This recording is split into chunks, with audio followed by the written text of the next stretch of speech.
want to make sure it's actually live before I go. Looks like it.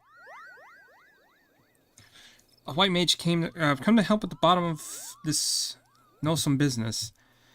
Brother Yasumi hasn't told you much, has he? Discretion is a better part of his valor. Well, aside from Apador Keep, the city is all that remains of an advanced magical civilization of 5th astral.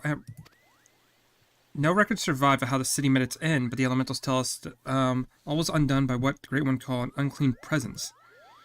I fear that what my brother senses is a very real thing. Its satedness drained away from so many centuries. If it hungers for another city to stake its thirst on, I'll take it from here, sister.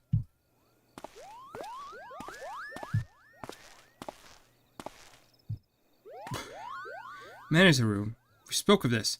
Lines, you met my younger brother, Irusena. You'll have to excuse him, force-born lout that he is at times.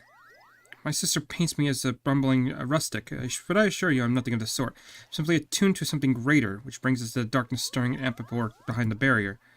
Something is kindled there, and daily it grows, and how distraint the elementals are. I've not seen the like of it. They show me what feels like awakening and nightmares. I fear this calls for a more posiac sensing than that of my rare gift. Some disaster slouches towards us. May you discover the source of these dark visions and nip it in the bud. You're our best hope, Lion. Certainly you'll find the will to journey to Ampapor. You'll find a wood whaler there by the name of Alphine, keeping us vigil at the barrier. And don't worry about returning here to tell us all your findings. The elementals will doubtless keep us appraised, but enough talk. Good luck, Lions. I'm pretty sure that's not even the White Mage quest. That's up for something completely different. But, yeah, this is the White Mage quest, which gives us regen, so we'll go ahead and get that done. Lion's looking ever more the White Mage, I see, and yet I fear you are ready to perform the quieting as a chocobo chick is ready to carry the wood whalers clad in full plate. But take heart, for we all begin somewhere. Today I will teach you the art of communing with the elementals, that is, by any measure, the very foundation of our art, the means of which we will preserve harmony between the forest and our people. Not far from Soren Haven you will find a tree, a mere sapling in the shadow of the guardian tree, but one that has likewise been consumed by anger and fear. I have asked of you to placate this tree. The process is quite simple. Stand before the tree and raise your hands. Commune with the elementals that reside within, and attune yourself to them, until your feelings are in absolute harmony. Be forewarned, however, an angry elemental is about as stubborn as my dear brother. Don't be surprised if you find your honest plea rebuffed and foul creatures sent to drive you from the forest. No matter what happens, you must remain calm. Dispatch the creatures, settle your heart, and speak with the tree once more. If your heart is true, your voice will reach the elemental ere long. Remember this, Lions. Under no circumstances must you allow your anger and fear to overcome you. As practitioners of white magic, the magic of succor and solace, such emotions are a themia to our very existence. Okay. Hey, how's it going? Can I say that's Diggs, by the way? How are you? Okay, so we need to do... I'm going to do my class quest real quick, and then I'm going to be working on a bit of story. Where are you having me go? Bent Branch, got it. Hopefully get some progress so we can actually get towards Heavensward sometime next month. Who knows, at the rate I play. But I hope you're doing well.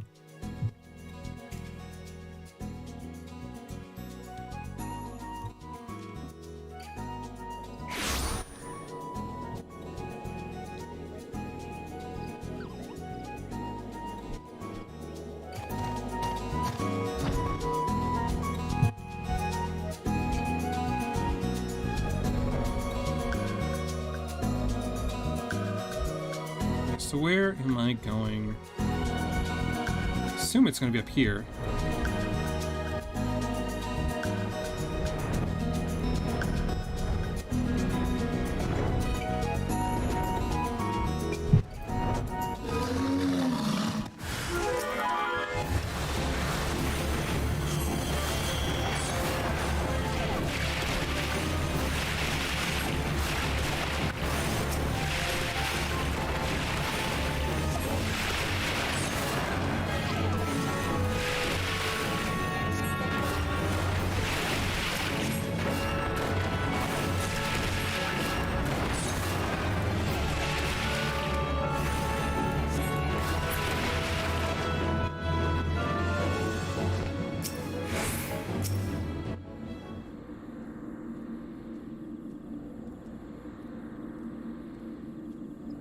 Not going to be the most exciting start to the stream. I got a couple things I got to knock out class-wise.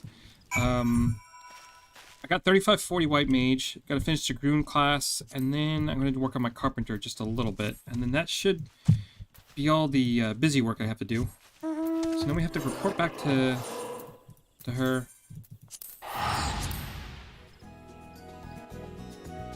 And then I'm going to get started on a bit of story.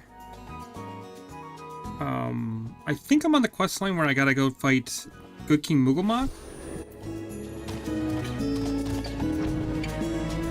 Actually, I'm not sure how much they actually took out of the post-AR story. So we'll see.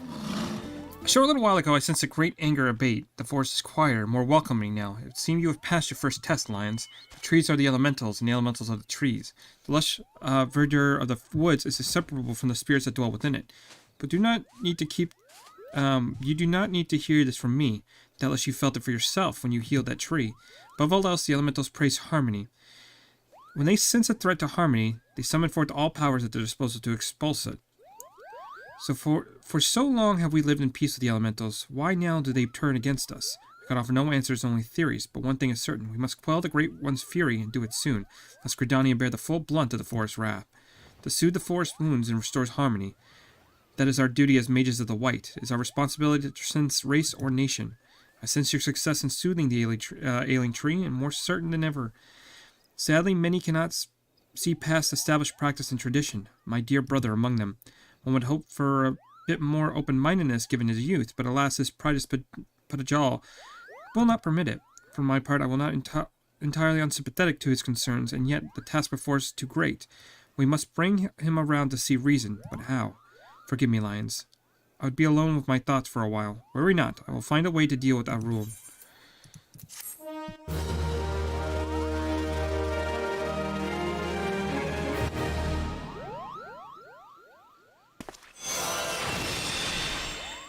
Alright, now we have Regan.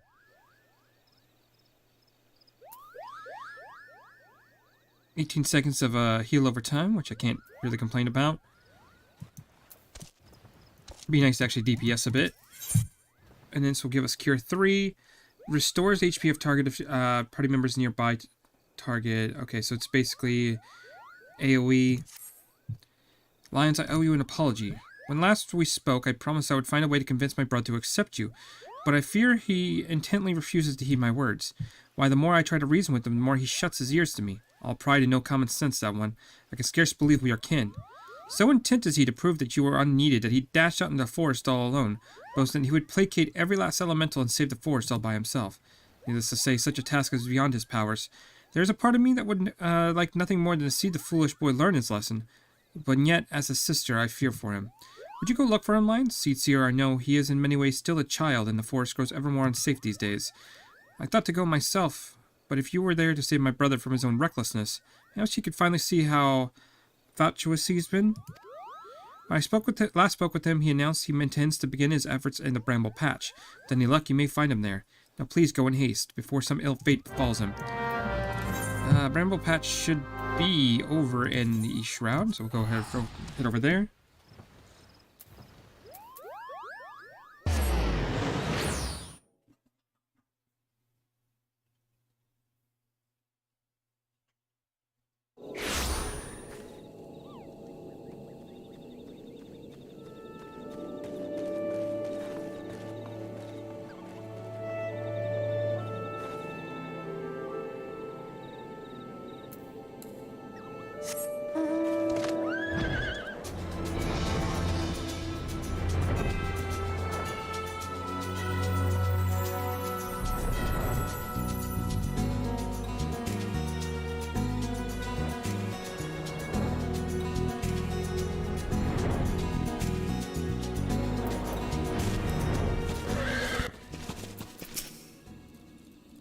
This is my sister's favorite adventure. Come to show me up, have you?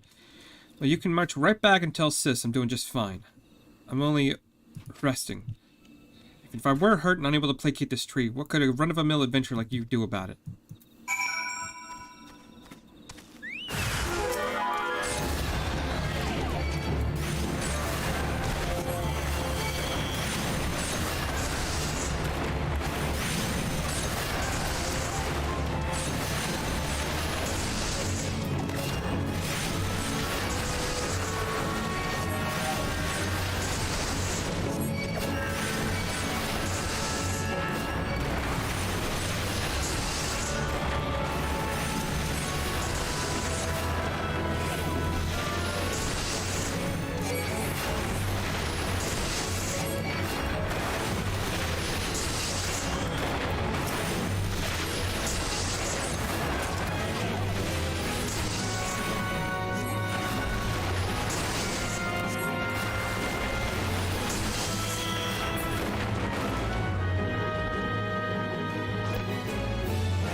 Beginner's luck. You think healing a sapling or two will going to convince me that you are worthy inheritor to the teachings of Master Etowa?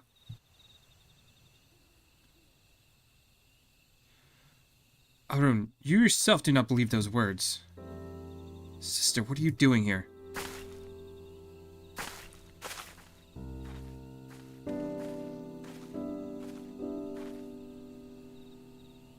Seeing to my pig-headed brother's safety, what do you think I'm doing? For better or worse, it would appear you suffer only from bruises to your leg and your pride. Arun, for all your obstinacy, I know deep down you are no fool. No, you are wise beyond your years. You realize, as well as I, the dire fate that would befall Gridana if we do not quell the Great One's fury and restore peace to the wood. An adventure is not Pajali, that is true, but what of it? Do you blindly trumpet tradition as the very force turns against us and brings ruin to our home? We have a greater calling to answer, you know this. I do, sister.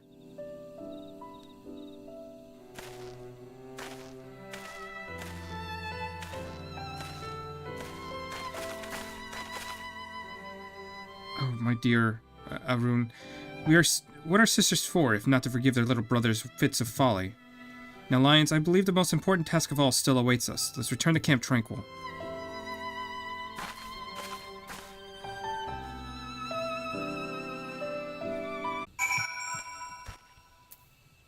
Oh, what happened? Something happened.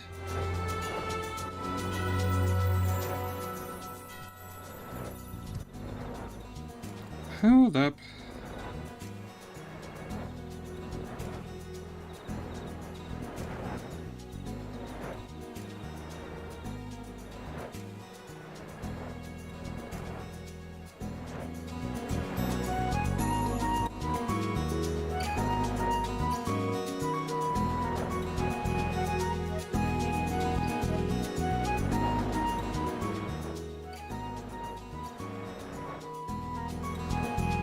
I don't know if I had like a random lag spike or something, or...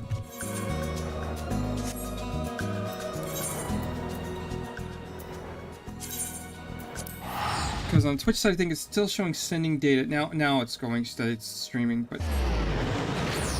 Looks like I might have crashed there just for a bit.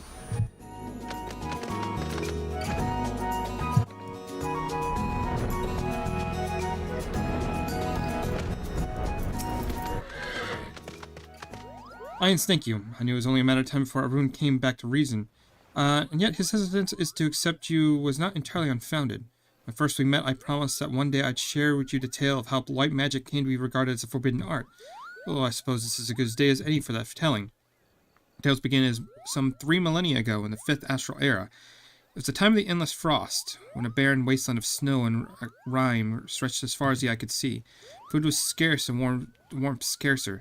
The history told many a grim tale of those who died in their beds, starving and benumbed? So did our ancestors discover magic, born out of the most fundamental instinct, survival. In time, the winter thawed, and magic was no longer essential for survival. But once awakened to its conveniences, there was no returning to how things once were. Ere long, the people discovered all the myriad ways in which magic can be employed, and civilization flourished. Where prosperity breeds contempt, and nations warred for power and riches, so that our people will seek greater and greater power to rain destruction down upon their enemies. So born was black magic, the most devastating form of sorcery the world had seen. At the same time, another form of magic emerged, brought forth by those who would keep this immense destructive power in check. That is white magic, our magic. Does this surprise you? Because there's no dawn without night. The white and black are but two sides of the same coin. War waged on and magic was used and abused with little concern for the consequences. And the consequences there were unchecked use of magic soon dried the flow of ether, threatening to bring blight to the land. The magic of healing? It made little difference. If used with no concern for the aether, our magic could prove ruinous to the land at the most devastating black magic spell. And so it was that the practicing of white magic was forbidden with one exception. The Bajal. Our kind were entrusted as sole shepherds of the now forbidden art, to serve as healers and bringers of peace while ensuring that the great power would never again be misused. Though he is still young, Aro feels this profound sense of responsibility as strongly as any of us, thus his hesitance to accept you. Having seen your abilities, the sincerity of your intentions, we can rest assured his doubts will be dispelled. With the three of us united in peace and purpose, and our skills ever growing, the day we may perform the quieting draws near. To our fortune, the Great One has not been entirely consumed by the Fury, but our time remains short. To commune with the Great One, and restore the Tweleswood to its former state of harmony, we must truly be of one heart, one of mind. It's to this end that Iktoa Kant has guided you to us. Further your mastery of our art, Lions, and let us mend the wounds of the woods together.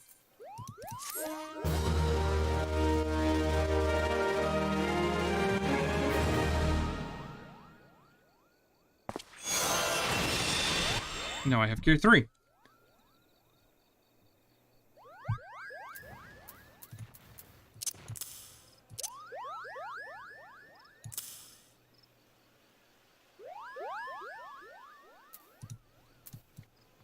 Let's go ahead and, because I believe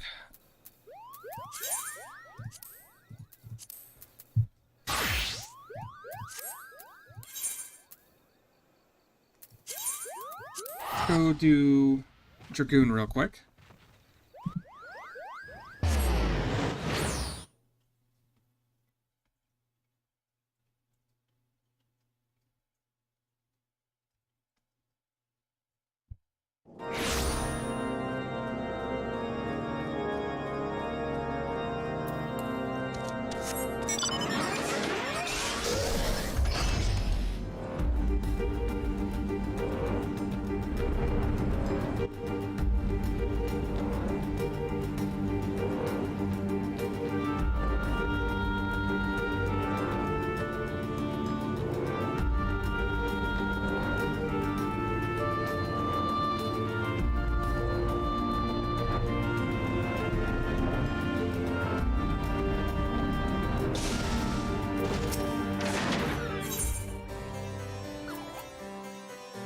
Okay, so this gives us delivering a fire-based jumping attack with opponents who have 300 to all targets and enemies nearby. Okay, cool.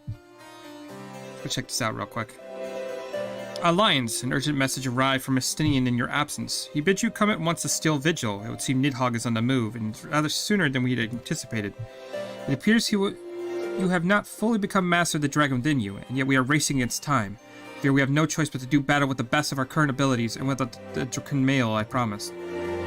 Now let us away. Estinian must know the truth of Ferendale, that he fell for the Great Worm's seduction.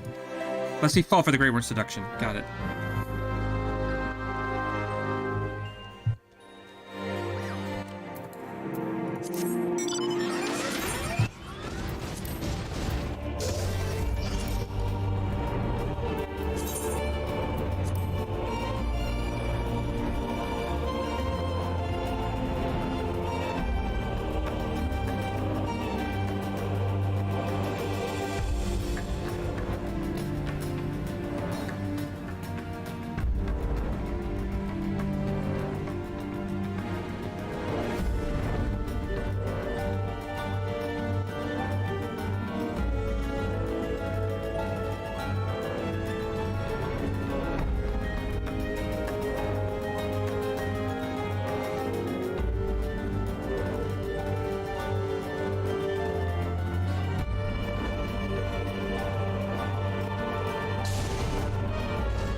See if we can actually do this.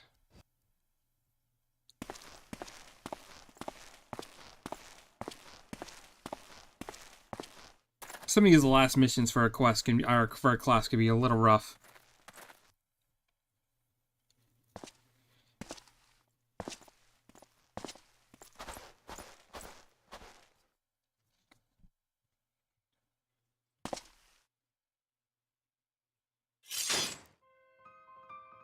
Alberic, I have waited long for this day. You, who fancy yourself an Azor Dragoon, the man whose cause you have taken for your own is a coward. He relinquished the power of the dragon of his own volition and watched as Ferndale burned. Do you not think it ironic that I was chosen to be Azor Dragoon? I, an orphan who has taught naught of value to protect an Ishgard? I suppose I must give thanks. For it was the eye that revealed to me the truth truth so damning as to undo a lifetime of trust. I loved you as a father, but I can ill forgive you for Ferndale. As I understand it, you've been kept even the Archbishop in the dark regarding the missing eye. Do you mean to take your shame to your grave? But I waste my breath. Prepare yourself, old man, for I shall lay to waste all the things you hold dear. For once I'm finished with you, I shall do what no Azor Dragoon has succeeded in doing. I will claim Nidhogg's head. Calm yourself, Estinian. Your rage renders you vulnerable to the dragon's influence.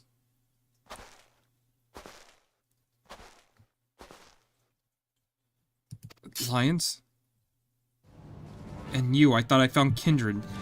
Someone besides whom I could fight in the Great Worm.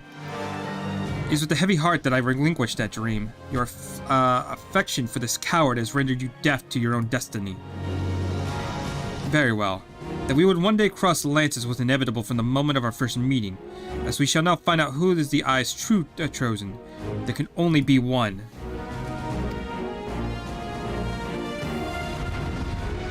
Ah, this music every time there's... It's so good.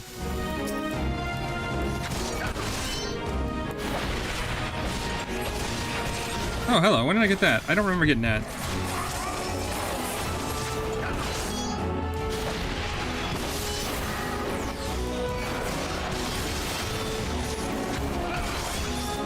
What does this do again? 140 from the rear.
Was that always voiced?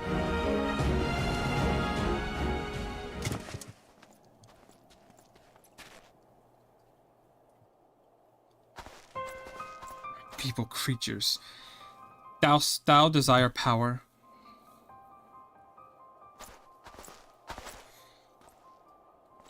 Look to thine anger and thy hatred. Is it there that thou shalt find it? Almighty Nidhogg, Lord of the Dragons.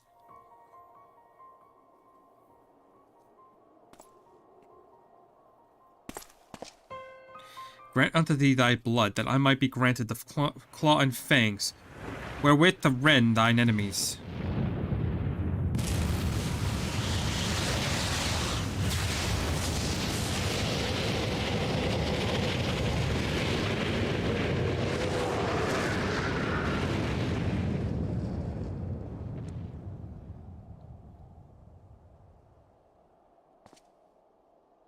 Lions, it is impossible. Cannot be.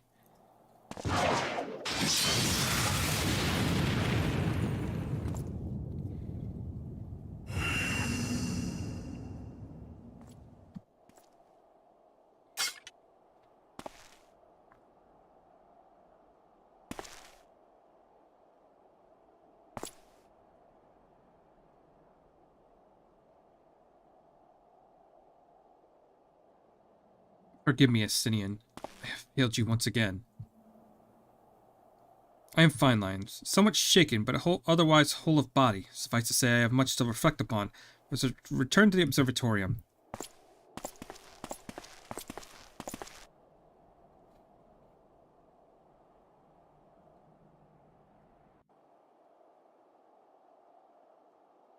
Oh, I do need to change one thing. Fuck. We are not playing the Great Ace Attorney, so that needs to change.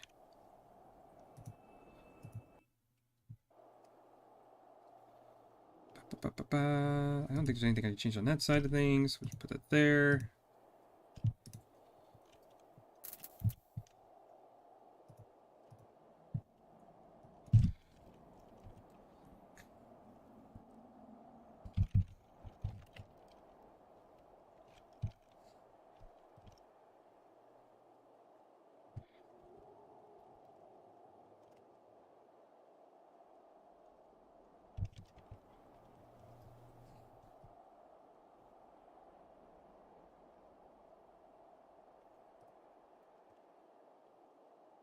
There we go.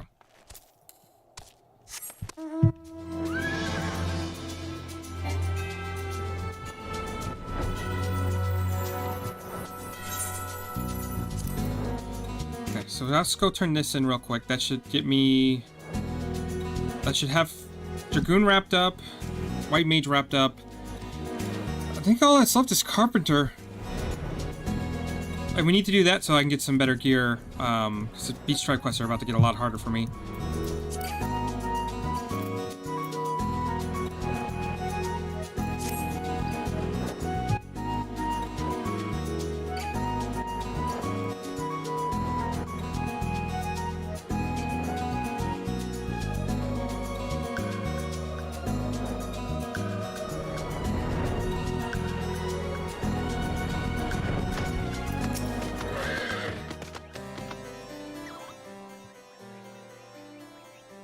When the being of darkness closed upon us, it appeared to me in the splitting image of Haldrith the Dragon's Eye, just as he depicted in the Holy Scriptures.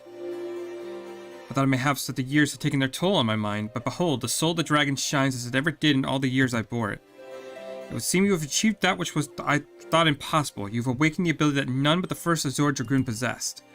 Truly a momentous achievement. I can scarce believe that you were able to summon the self-same dragon mail worn by Valdrith. To think it had been sealed within the soul crystal all this time. I bore witness to many and more wonders over the years, yet none compared to you, my young dragoon. Could it be that you are... Mark not my musings. I am certain that it was your indomitable sense of justice that resonated with the spirit of the Force Azure Dragoon, prompting him to bestow upon the armor upon you. Yes, that is doubtless what happened. As the being of darkness faded, so too did Nidhogg's aura subside, and now his kind have ceased their stirring. Was compelled by your awakening, I cannot say. I suspect we will learn the truth of it eventually. Estinian, my dear boy, whatever became of him, he will ever be as a son to me. I pray that he's somewhere still out there, that he has not wholly forgotten the great man he once was. When the darkness brushed against me, the selfsame torrent of emotion swept over me as those I experienced 20 summers past. But there was something else besides. There was a voice, and lamented the rift that divides dragons and men. You will come to comprehend what I speak in due time. Till then, Lions, I pray that you will use your newfound strength in the name of justice.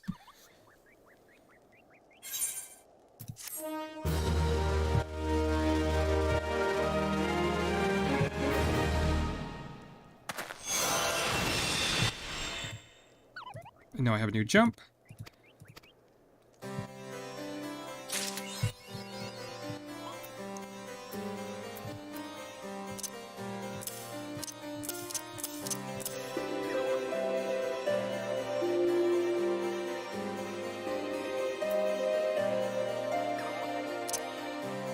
Probably take that off because I don't think we need it anymore. Leg sweep can go up there. Evasive jumps over there.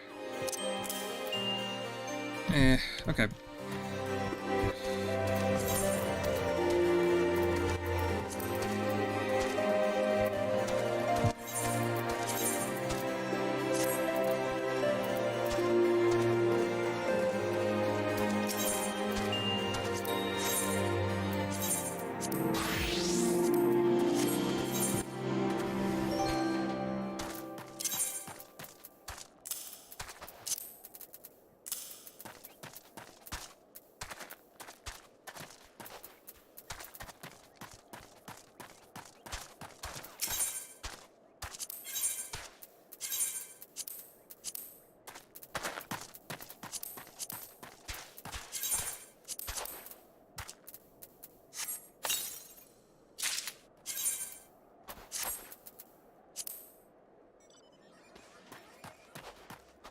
God damn, that looks so cool.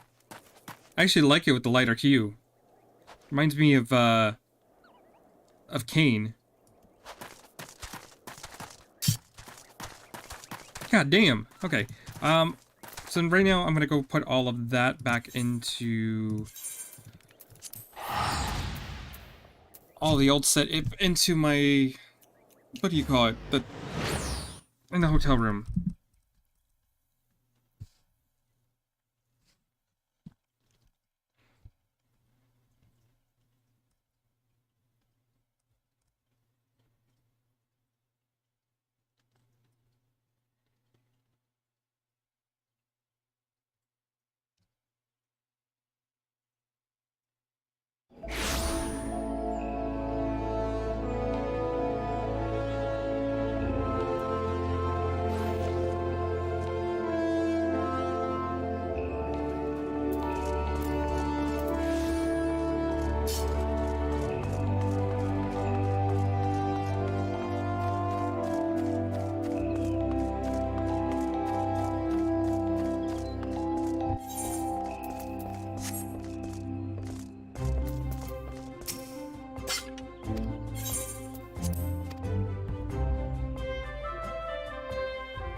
The only thing it's gonna suck is I am eventually gonna run out of room. So what I might have to do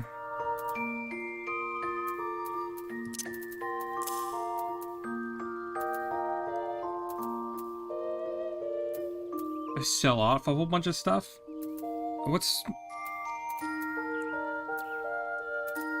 It'd be so much easier if I had better stuff.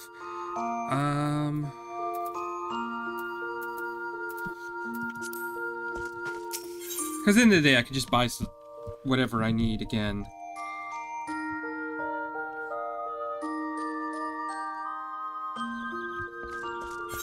Okay, so we have that done. Let's go ahead and do Carpenter.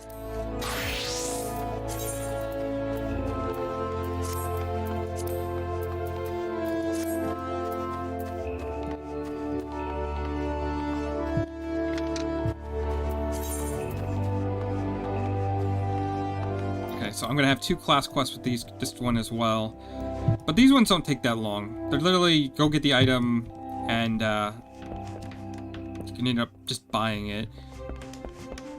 Well, let's see what he has to say. Well, if it isn't lions, you grow more popular with every commission. Take this walnut cane, for example. You remember, don't you? The one you crafted not long ago? It's left quite an impression on Gerhard, because he has once again requested your services. This time he'd have you craft an oak longbow, a quality longbow. I presume you already know that. Gerhard's squad is considered one of the finest units in the Yellow Serpents. They are off task with dangerous missions which carry them deep into hostile territory. Our soldiers should never want for the best materials. I trust you will not disappoint, Lions. So I get an oak longbow. So for that, I'm going to need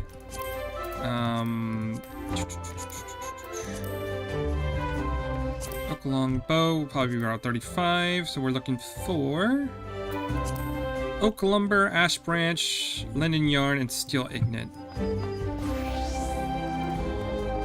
Preferably of high quality, so that would make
I could have almost just given him that one. To be honest with you, it's just not high quality.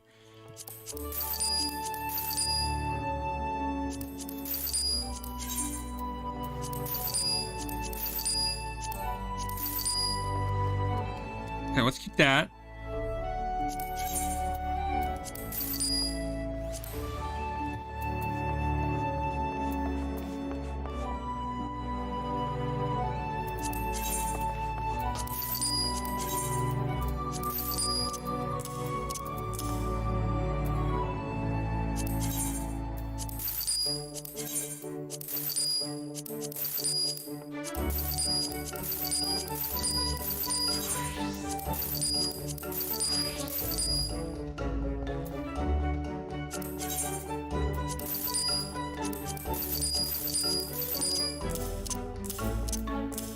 Okay, that cleans up that up just a bit.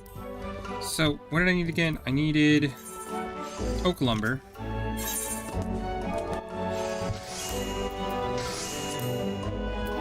Which, that's pretty pricey.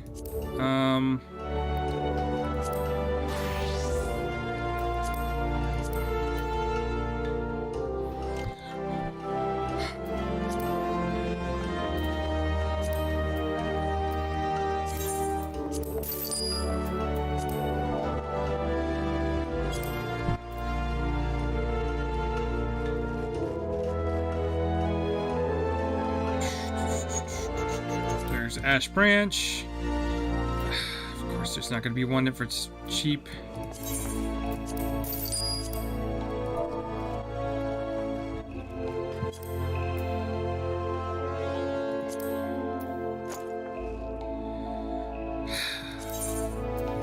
Fuck all of you guys. You guys all suck.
Okay.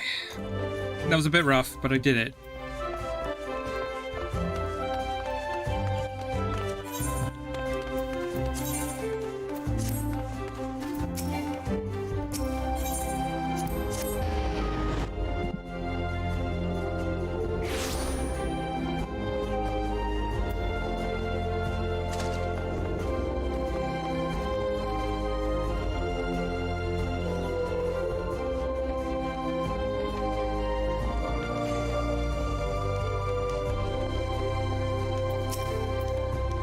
Have you the longbow lions?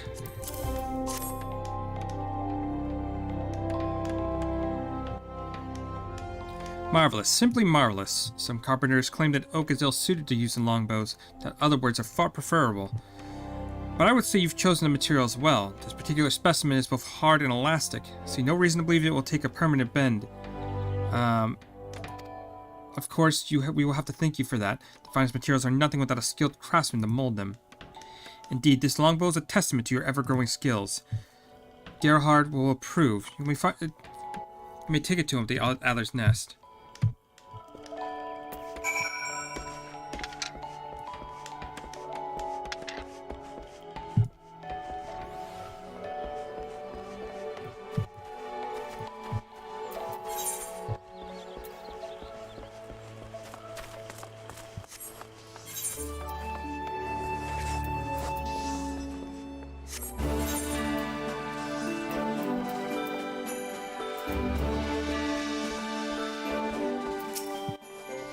Lions, do you have the longbow I requested? My word, I see my faith in you is not misplaced. A young archer under my command who would be thrilled to receive this. It's of critical importance that my squad keeps its weapons and armors in good shape. Reconnaissance missions often require that we spend weeks in isolation without any form of support. In fact, we leave for our next mission in the morrow. Fortunately, this means I will once again postpone my visit to the guild. Breton complains, just give him the finest piece of quality lumber on my behalf. That should serve ample distraction. He's always been more passionate about his work than anything else. But I imagine you've learned that long ago. Till we meet again, Lions.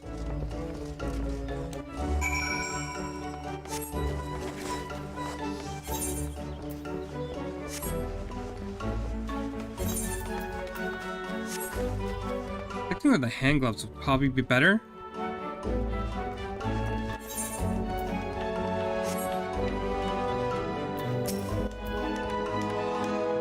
Garrett was satisfied.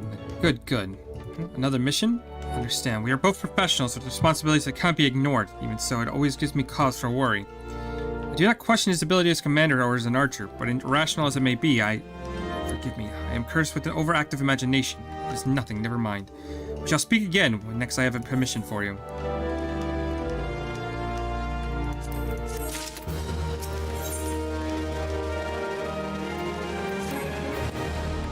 Lions, you devil. If I didn't know better, I'd say Garrett was smitten with you. He's given you another commission, this time for an oak composite bow. In case you're unaware, such a bow can only be wielded by a master archer, within years upon years of experience in the field. But you see, you are to craft a bow for Gerhard himself. You were to give this commission your undivided attention, Lions. While simply crafting an oak composite bow is no small feat, I will not permit you to present anything less than perfection. Have I made myself clear? Good, now go.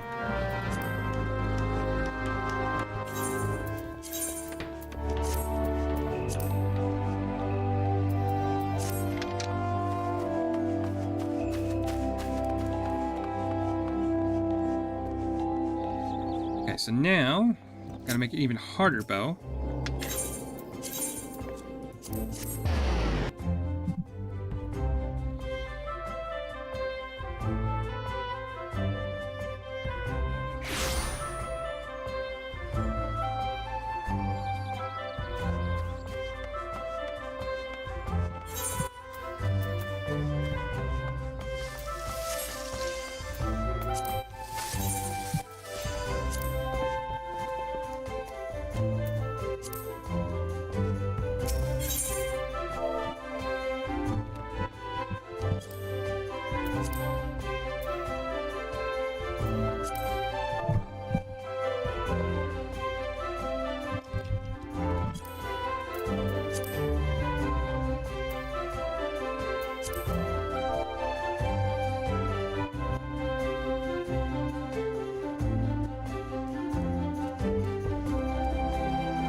You just buy...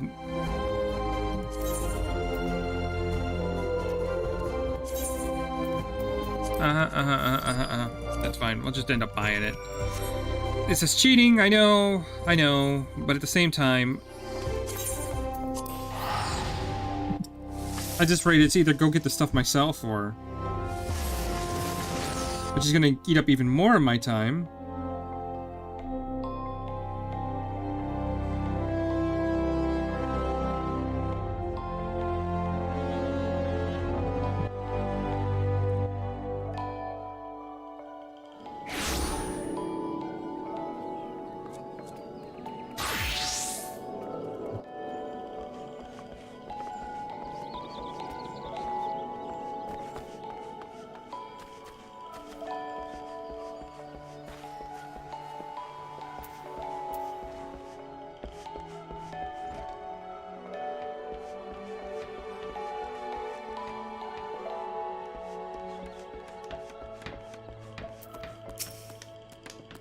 Only perfection will suffice, Lions.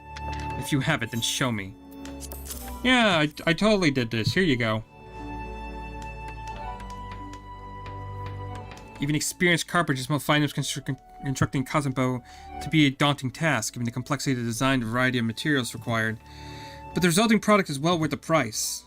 The union of wood, bone, and sinew possesses the power of the self-bow more than twice its size. Thus makes it ideal for archers who must travel with minimum supplies and cannot afford to carry heavier equipment. No matter how much I search, I cannot find a flaw with your craftsmanship. Your materials, your execution is all, for want of a better word, perfect. It comforts me to know that Gerhard will wield this formidable weapon, delivered to him with my blessings.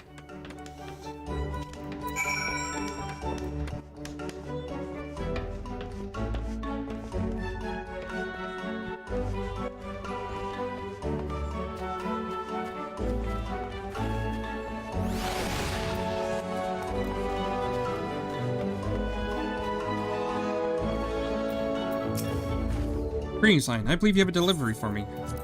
There you go. Have your stupid bow. Now this is a fine bow, worthy of the bow lord himself. The girl will be pleased. What's that? Breton thought this was for me. This is another one of my archers. I have a perfectly serviceable bow now that has served me for many years. Breton ought to know. He made it. Those were the days. He was a young initiate, I an aspiring serpent. He's always so damn cocksure, but you know, back then he was full of doubts and questions. The maple longbow he made me might not look much to you, but to me it's a perfect weapon. I intend to use it until the day I die. Not that I intend to die anytime soon, of course. And I believe I have a delivery of my own to make. If you'll excuse me, Lions. Oh, he's probably not gonna like hearing that.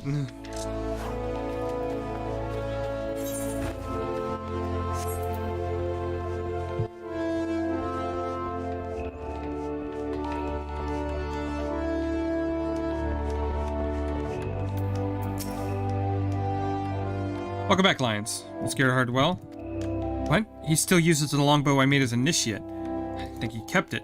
But Twin Adler Captain deserves a far finer weapon. I should offer to craft him a new one. Until the day I die? What nonsense. Sure, that longbow is no more than a mangled stick at this point. If it were to break during battle, he would only have himself to blame. But I cannot stand idly by while he... No, I'll give this no more thought. He's an experienced soldier. He would never be so reckless. But I didn't realize that you were still here, Lion, so you may go. I have nothing else for you today.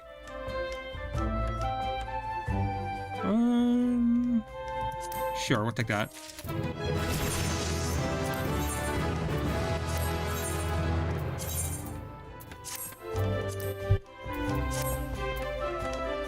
The next action that would complete item synthesis would instead leave one progress point remaining, effective for the next... Honestly, that's really good. That's honestly a really good ability. If I knew for a fact that like a completion, something would complete it, but I still had to work on its quality a little bit.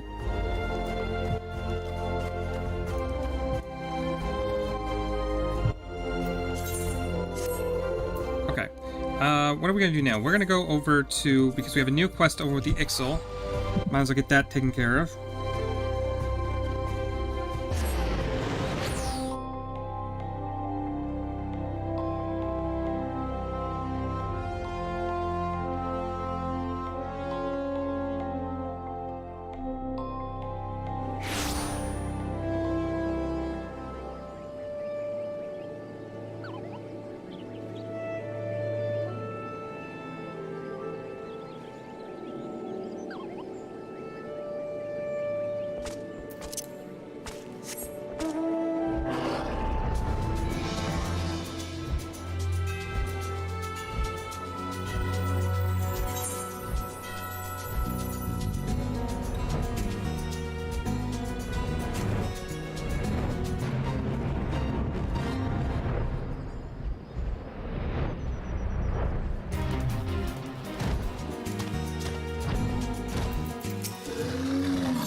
Greens line. With the Cerulean engine now integrated, the Dezoqualan is entering the final stages of construction. Not long now. Not long at all. Once the airship is proven skyworthy, the final aeronautics will never be the same again. There is, however, another favor I would ask of you. Familiar with Geroit, the master weaponsmith who resides in Hearstmill? He will have need of his legendary smithing talents if we are to complete our steering mechanism, the helm of the Dezoqualan. Only he can properly combine and align the necessary components. Break his materials to Gerlot and request that he aid us in our endeavor. We haven't met him yet, but we know of him. That's going to be a hell of a start of a quest line.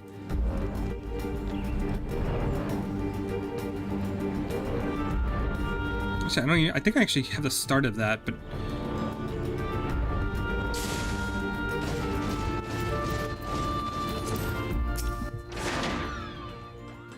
Take your business elsewhere, adventurer. I'm busy enough.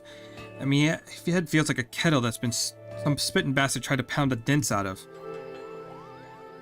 Pay no mind to Master Geralt, good sir. His temper is as short as his night with carousing was long. What would you have that needs mending? A kettle? A cookpot? Nothing of the sort? Well, if you don't mind dealing with an apprentice, I should be happy to hear the details of your quest.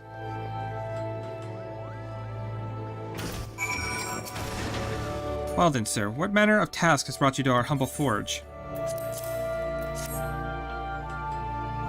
A custom-made helm to fit a new breed of airship. Tricky, I can understand why would you need Master Geralt's expertise. Though he's first and foremost a forger of weapons, the masterpieces he creates demands a flair for innovation and an eye for the minutest of details. Should he turn his hand to crafting your vessel's helm, then I can promise you the end result will be unparalleled quality.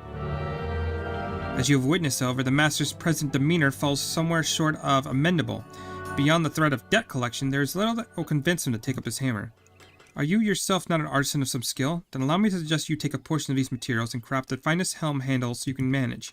The sight of such painstaking workmanship would serve to stir the embers of the professional curiosity in Master Geralt's soul. Despite his grumbling, he is not one to back down from a challenge. Here, I shall return your materials. Consider the tools of our meager workshop to be yours at your disposal. So I'm going to make helm components myself. Yeah, right. I got to actually put on these back on. Okay, so we're going to waste no time. Innovation.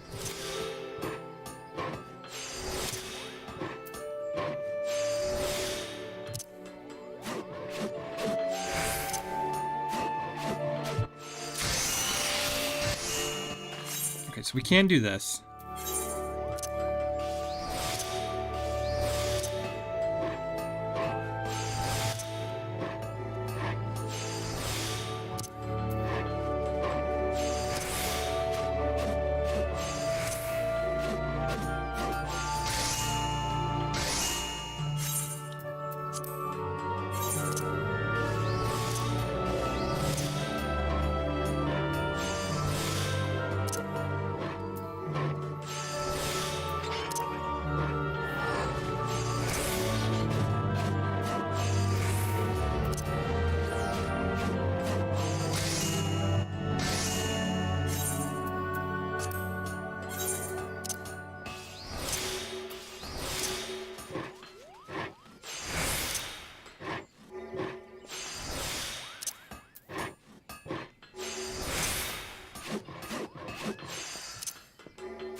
Thank the gods.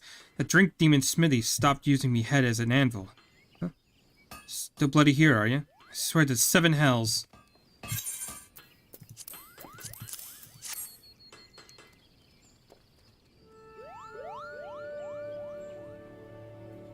What's this then? You made these while I was trying not to puke up me apron, did you? Fine bit of work. Never pegged you for an artisan. Even with this level of skill, you still felt the need to come to old Geralt, huh? So what's the job? You want me to take this handiwork of yours and make a steering mechanism for your flying boat, is that it? Alright, I'll do it. I know that the fire in your eyes and bugger me if I don't respect it. Might be as I'll need some time to get the work done, though. I don't fancy making finicky adjustments until the fog of booze is good and gone. Once I'm satisfied it's ready, though, I'll have the finished parts delivered to your shipyard.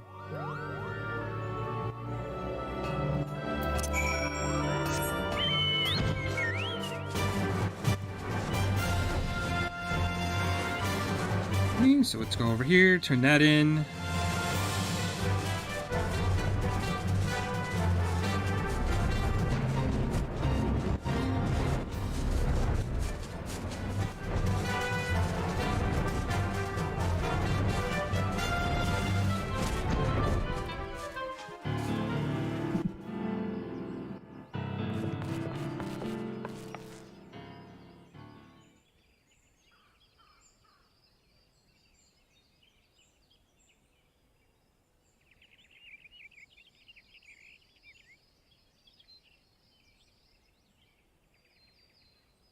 Lions are back. Has the Geralt agreed to the task? Excellent, excellent. I can think of no other major barriers preventing us from completing the Dizaquilon.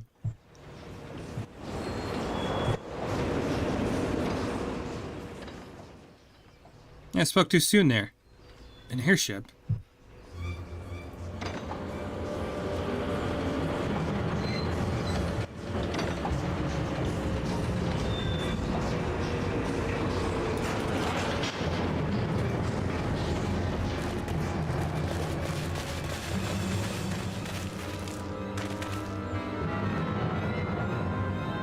All blades stand ready to begin the extraction.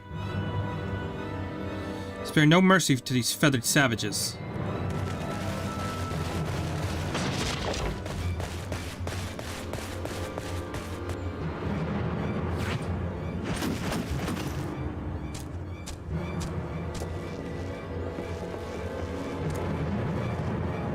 Who becomes barging into Zezu's camp? Remember inviting armed thugs to lunch, Zezu does not. Stand your indignation, beastman. You'll be roasted for kidnapping Master Ramu. Kidnapping? See you any shackles around his ankles? Free as bird Ramu is. How did you even find me here? How many times was I tell you to leave me be?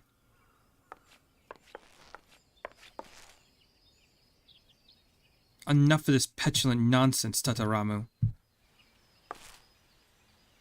Father? Father, chief of Highwind Skyways clan you must be.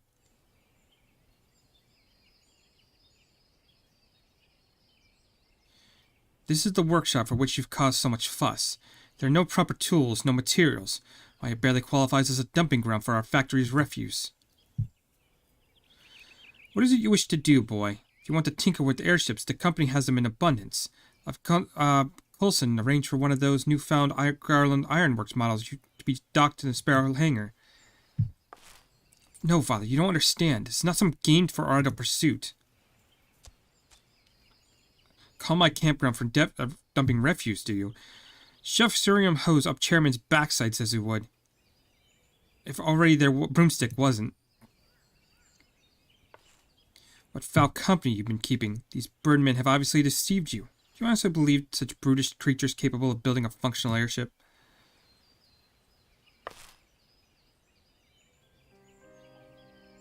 You are the one guilty of deceit. The Ixal are the reason we are able to take to the skies in the first place. Why do you insist on our hiding the truth? Are you so afraid of damaging the company's reputation, or are you simply too proud to admit that we borrowed the knowledge from beastmen savages? Fear and pride can only weigh us down. Only casting aside such ballast, are we truly to reach the heights of which we are capable.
will not stand here and be lectured by my own child. Cease impudence at once. Sir, we really must be away. Those 2 items of business and limbs laments that require your attention, followed by a dinner engagement by the Council Turston at the Coral Tower. Yes, yes, we are almost done here. Bring my son. If he decides to struggle, then there's no need to be overly gentle. A small dose of discipline will do him good.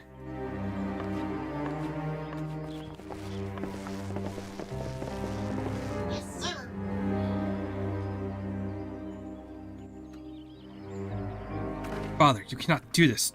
Please listen to me.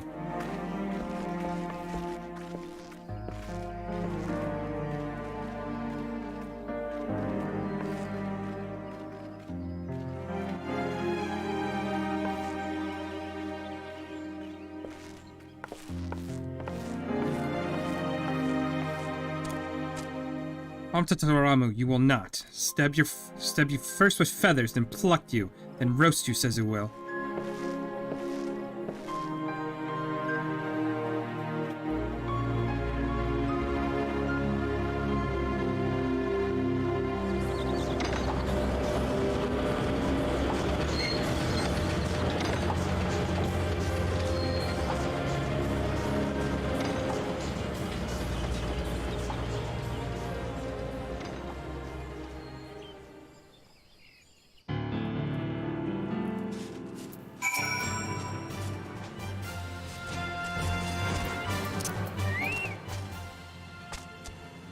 Antataramu is taken, strangled, and stomped on his dreams were. For the first time in Zezu's life, wish to harm featherless one, Zezu does.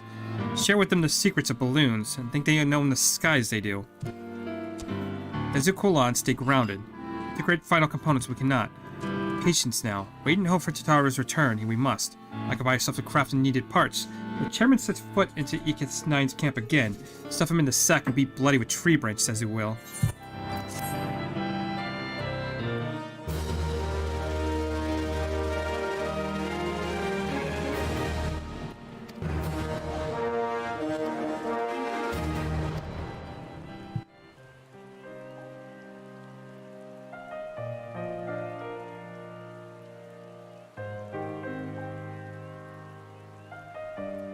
Thanks to your diligent efforts, the Dezu Kolan has now as a functional steering mechanism. Continue to assist the Ikith 9 to see the airship hybrid reach completion.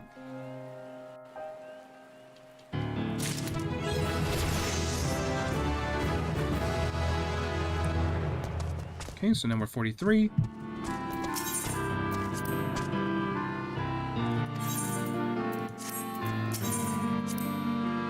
Oh my goodness.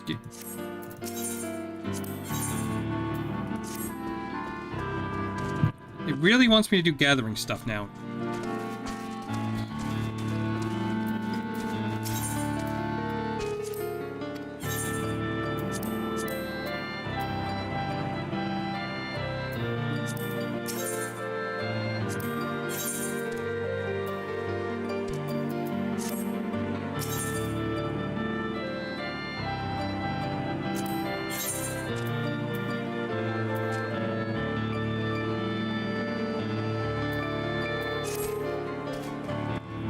Can't do anything further with that for right now. Go ahead and go back to Bard.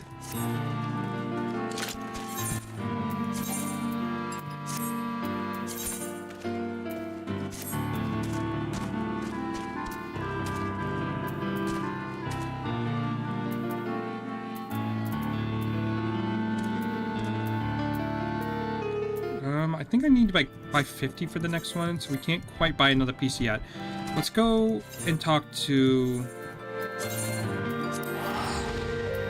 I got a bit of story. I think this sets up for not technically a Primal, but I think this questline gets us started with the Moogles who kind of has summoned a portal? Or not a portal, a Primal of their own? I don't know what we technically call this.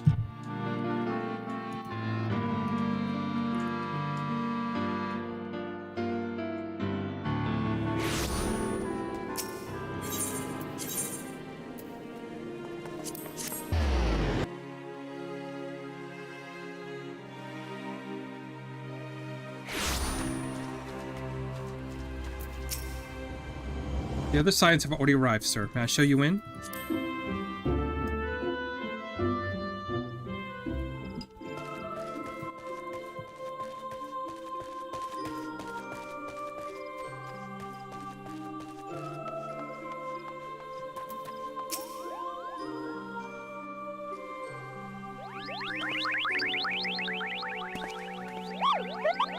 Please, you have to stop them.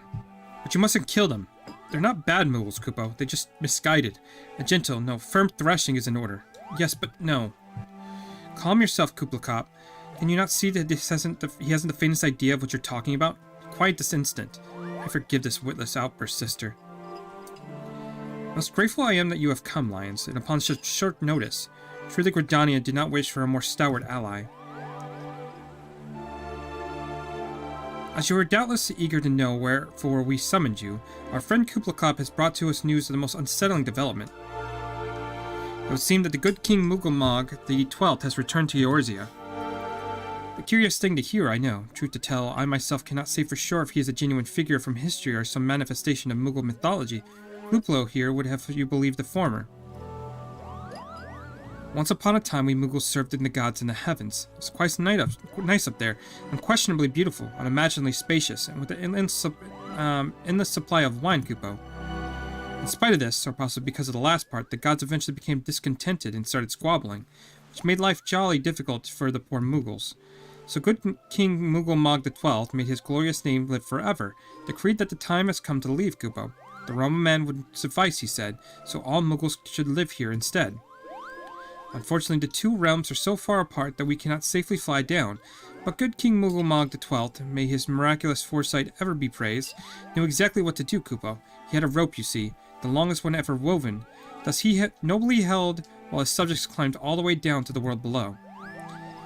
And that is how we Moogles came to this land, Kupo, all for except good King Moogle Mog the 12th. May his courageous sacrifice never be forgiven. May he alone would remain in the heavens, so that Moogle kind might at last know peace. Except that he has not remained in the heavens, from what I understand, that being the reason for your contacting us, yes? I bet he tied the rope to something. Good thinking. Remind me again what the problem was with him returning to Eorzea? The problem, Yida, lies in the fact that he was summoned. It is our belief that good King Moogle Mog the 12th is a myth made manifest via means akin to those employed by beast tribes in the summoning of their gods.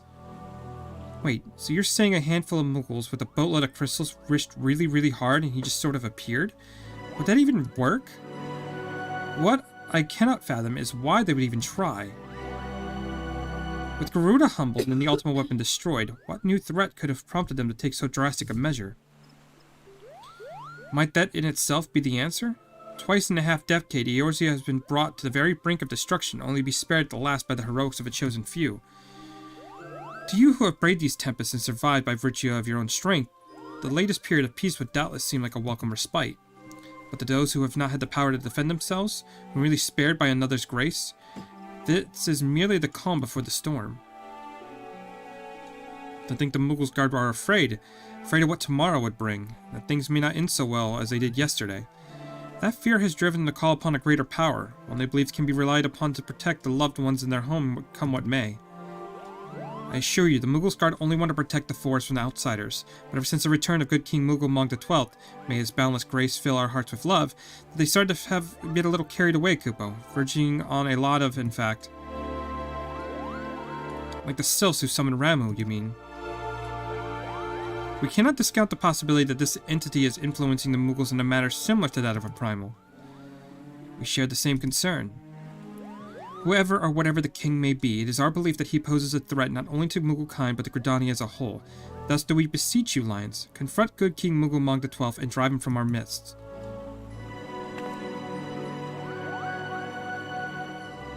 Humbly I do thank you. The sanctity of the Moogles Guard and their liege lord is concealed by magic wards, but the Yasumi Yana, the Conjurer's Guild, will doubtless be able to offer insight on how they might be dispelled. Pray seek out his counsel ere you proceed any further.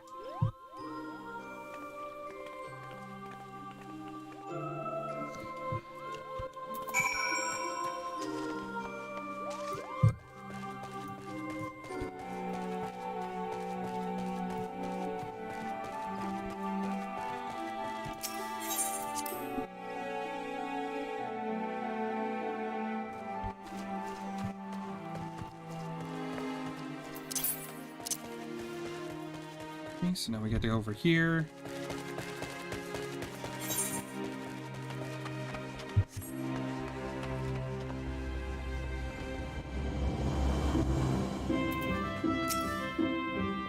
Welcome, Lions. Welcome. You should be one to face good King Moogle Mog the 12th is of great comfort to me and the elementals both. As I am sure you know, the Moogles are not, by their nature, a warlike race. Yet should the king be suffer to remain, it is like their influence will begin to change in them. Thus does it behoove us to defeat him quickly before any lasting damage is done. Make whatever preparations you deem necessary and inform when you are ready to seek the king. Okay, I don't think any of these really help us, so we're just going to do that. The wards barring access to the King's Sanctuary can only be nullified through the use of enchanted keystones, the self-same method employed 5 years ago when the king was summoned to Eorzea. It was with great regret that we were forced to sanction the slaying of the guardians who then held the keystones, for none were in our possession at the time. By the grace of the elementals, however, we have been spared from that burden on this occasion. Kupo confided me that he is entrusted with a set of keystones by the Moogles Guard themselves. Yet wishing not to betray their confidence, he begged me to find some other means to gain entry to the King's Sanctum.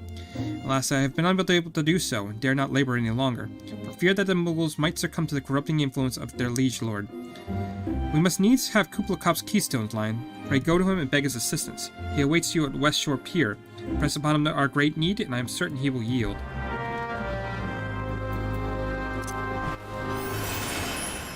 Okay, so now we have to track down a Moogle. You have selected Regicide.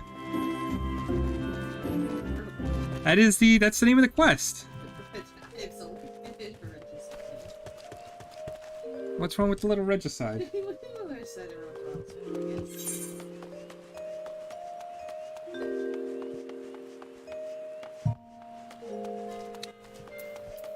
Probably should have just teleported over there. Still.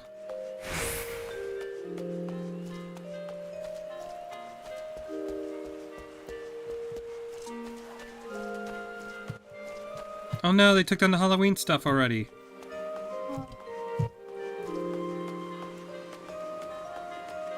That's no fun.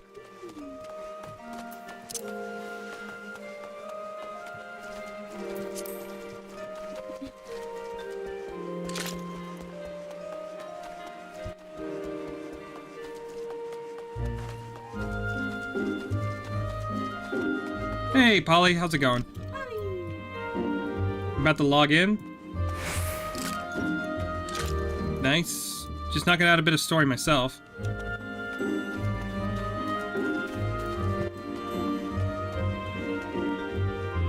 Can't have you catching up to me after all.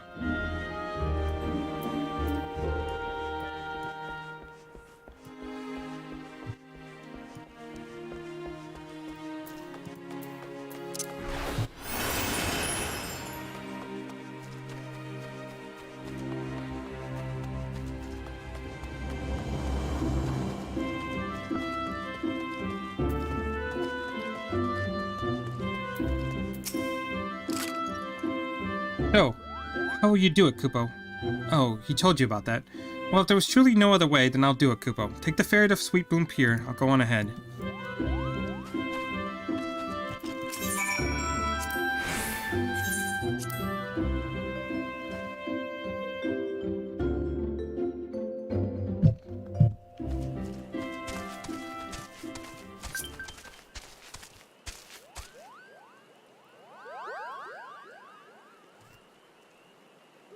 Don't you dare lie to me, Kupo. I know what you're planning and I won't allow it.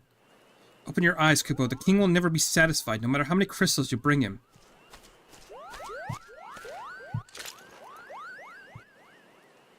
We offer you a choice, and this is how you repay us, by consorting with the Makote.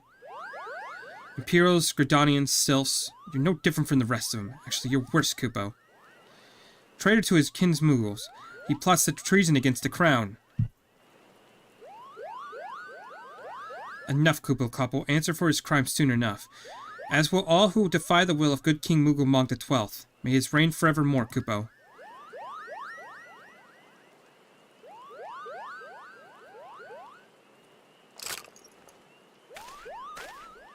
The king is planning to purge the 12s out of his enemies, Kupo. We've got to stop him before it's too late.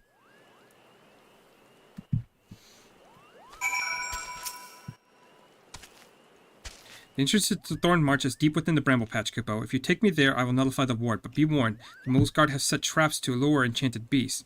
I can't hide from them, so you'll need to protect me, Kupo. Escort Kupla Cop to safety to the warded entrance. Should you fail to defend him and move too far away, he'll return to Sweet Bloom Pier, where you may... Okay. What is this? What is this? No.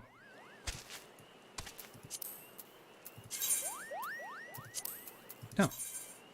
Go away. Would just invite me randomly. Okay, so we gotta escort Kupla Cop.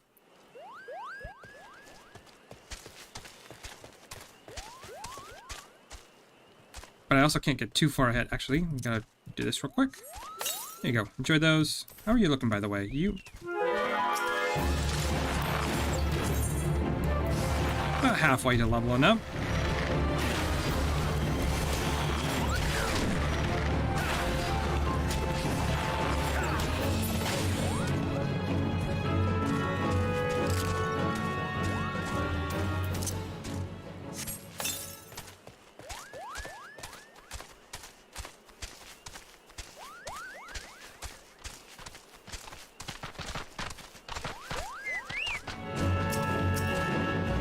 Malevolent squirrels. Oh no.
There's two of them. Okay, the other one's behind us. Not a big deal.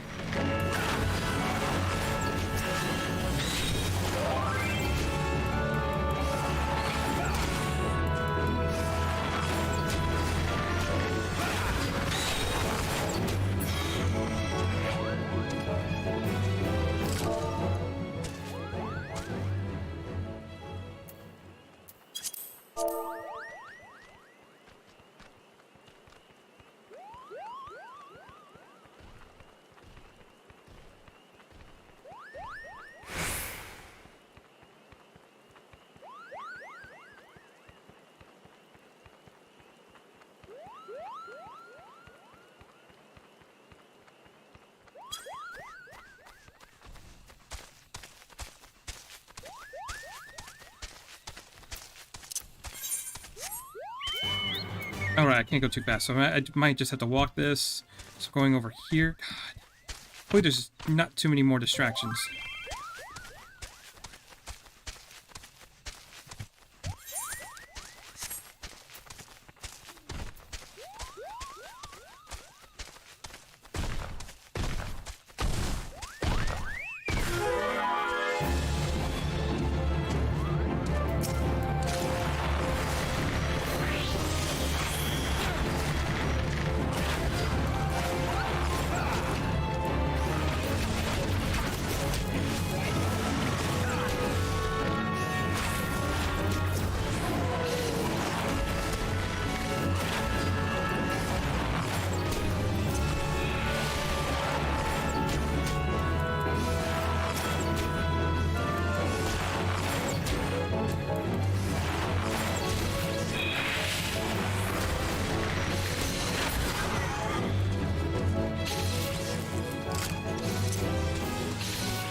Wait. How did I lose steps? Okay, there he is. Thank God. I was about to say, don't have me do that all over again. We're here, Kupo. I don't see any more beasts, do you? You ready to face the king, Kupo? Then step closer to the ward. Raise your hand and focus. Like when you attune to the Aetherite, Kupo. I'll open the way for you.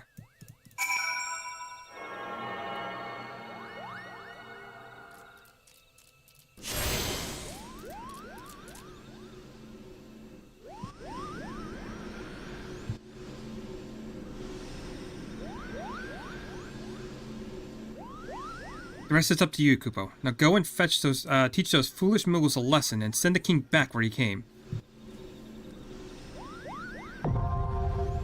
Okay, now we got Thorn March hard.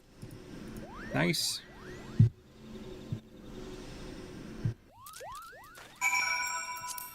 Let's go ahead and do... Oh, I was about to say, I already did my leveling for the day. Get out of here.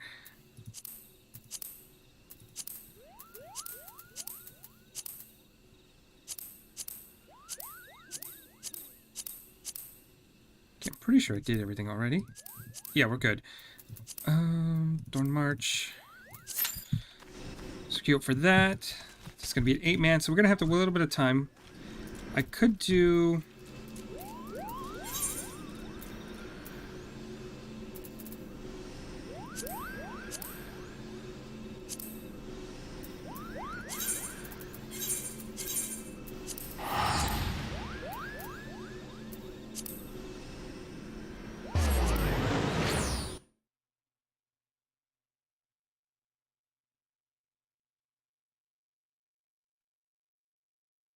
You starting again? The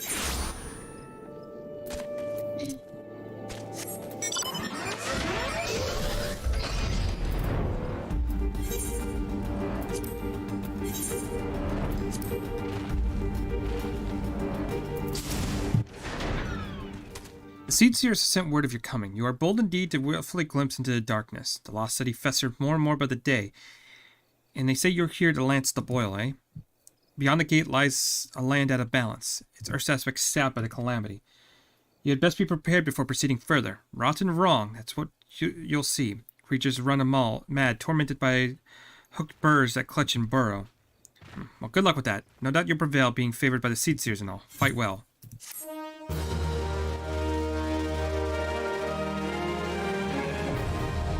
Okay, so now we have the lost city of Empedopor, which I have to go back and do at some point. For right now, working on that, working on that.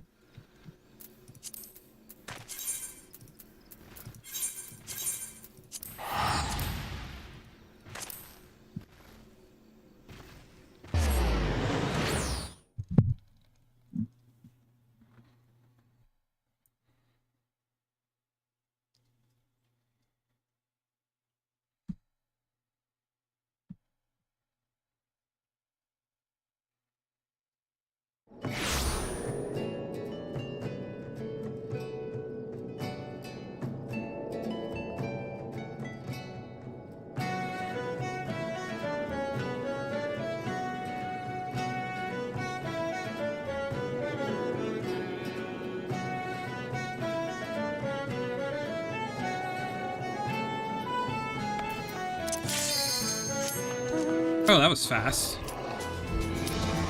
I'm expecting the wait to be a little bit longer, but okay, I'll take it.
I'm gonna go ahead and say he's probably the bigger threat, as black mages typically are.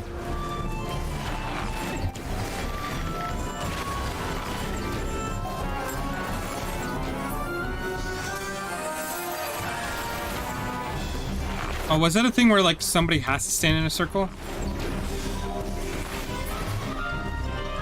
Oh, not that it matters.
Gotta love the confusion. Nobody knows what the fuck's going on. That's fine. Shouldn't be that bad.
It's a weird fucking fight.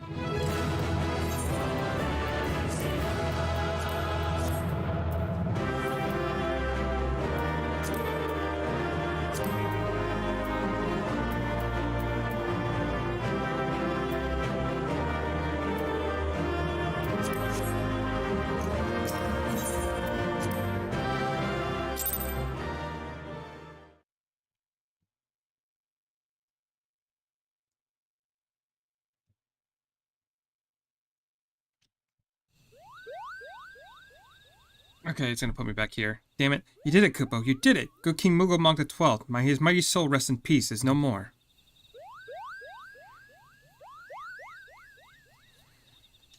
I shudder to think what might have happened had you not stopped the Moogle's guard when you did. Thank you, Lions. Perhaps now it'll come to their senses and stop playing at fairy tales. Rest assured that the chieftain will have choice words for them, too. She'll go and tell Pukni Pak that the king is no more, Kupo. She's a Rayo at Camp Tranquil. You can relay the news to the chieftain.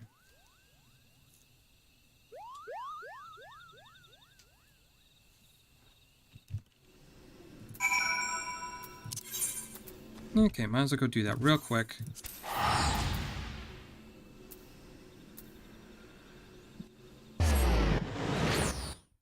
I did want to go turn in the Sestasha thing, but it's all good.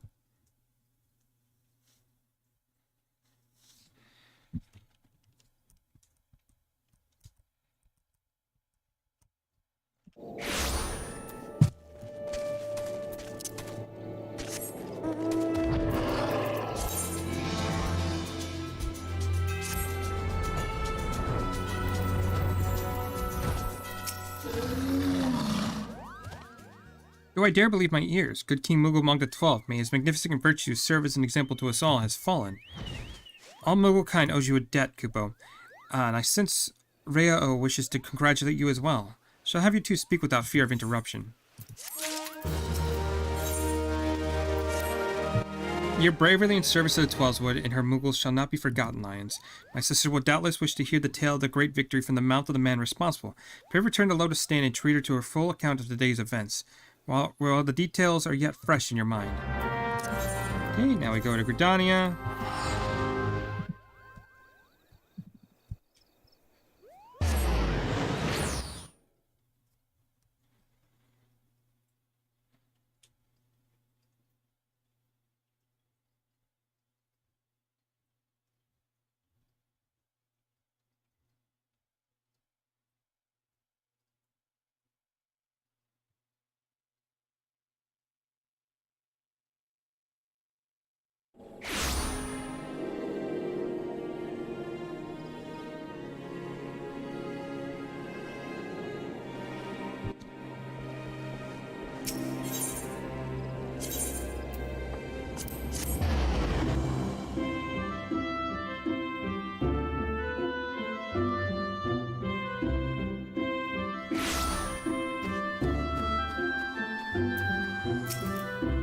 The Elder Seeds here is expecting you, sir. May I show you in? Please do. Okay, are we gonna get basically just a rundown of how primals work now? Even though we kind of already understand it, that just requires, you know, faith and ether.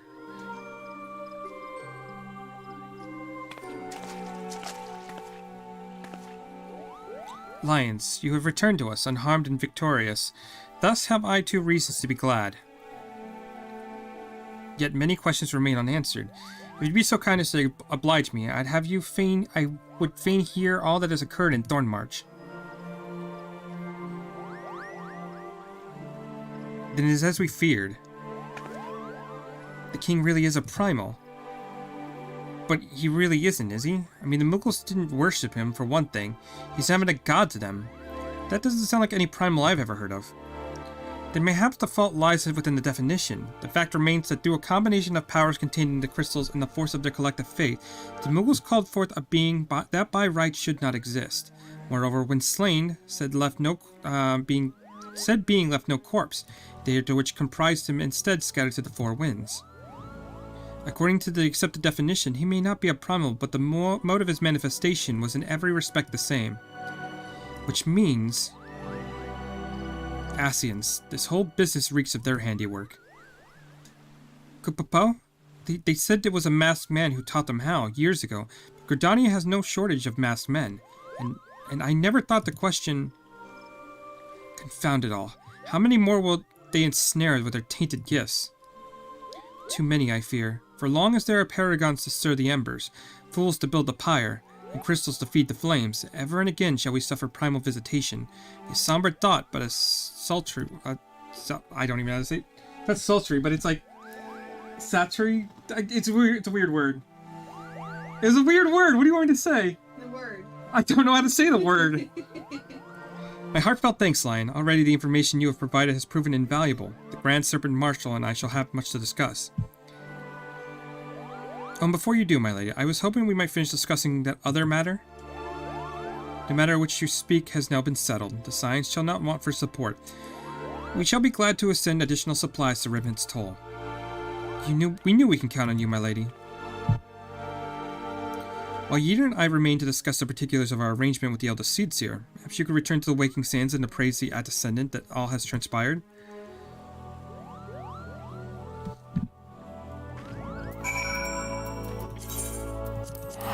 Okay, so we're gonna go to Vesper Bay now.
It's good to see you all hale and hearty, friend, Lions. Received word from Yida and Papalima that you have felled great good King Moogle Mog the 12th. I'd hoped to hear your vision of the tale. So as they said, someone with the same methods used by the beast tribes and taught by the Asians. Though unfortunate, this incident did at least serve to remind the Elders here of our usefulness. Her offer of additional support could not have come at a better time. My thanks, Lions. Owing to the tireless efforts of all concerned, we are at long last ready to bid farewell to Vesper Bay. As to avoid drawing undue attention, we shall make our journey to Remnant's Toll in small groups, departing at irregular intervals. Unless you doubt, it is still my intention to conduct future operations openly, but on this particular occasion the need for caution overrides all other concerns. To move north as one ponderous caravan would only serve to invite attack. It seems only right that I should be the last to leave, and to have you remain with me until the end, Lions. Upon my departure, the Waking Sands will formally cease to be our headquarters, and the premise will be given to the care of Oriange. I had thought to relinquish the property, but he has been quite adamant, and I have not the hearts to disagree. These walls have bore witness to some of the brightest and darkest moments in our order's history. Perhaps it's best we not forsake them entirely. Oriange will remain here and devote his energies to studying the nature of primals. By the grace of the 12th, he will one day discover the permanent solution that we have sought for so long. Of course, he will not be alone. Alizé shall continue to work closely with him as well. Should they require our assistance, I have assurances they will not hesitate to contact us. Speaking of Oriange, did you inquire to him if any tasks remain undone? I cannot escape the feeling that I have forgotten something important.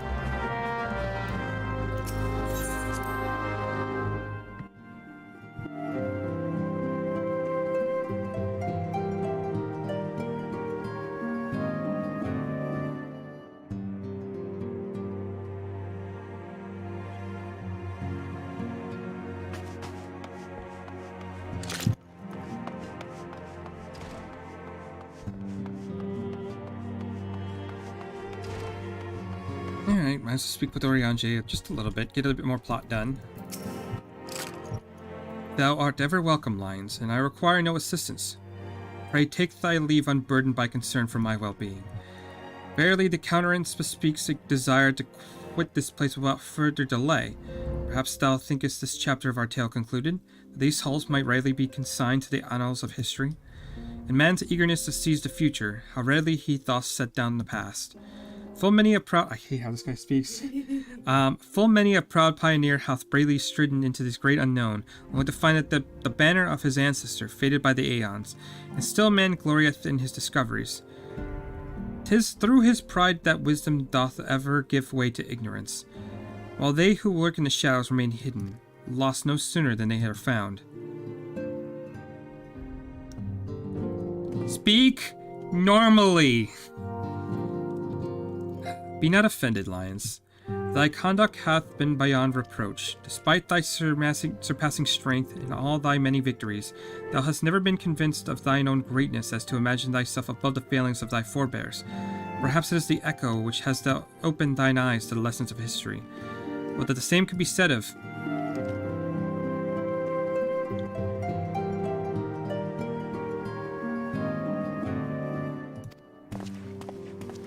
When scream that cry, the Solar, tolls for Fen, the Ascendant.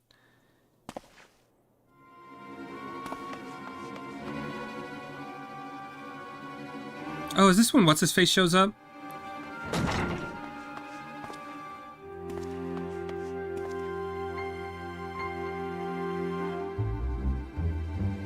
Lines, you must...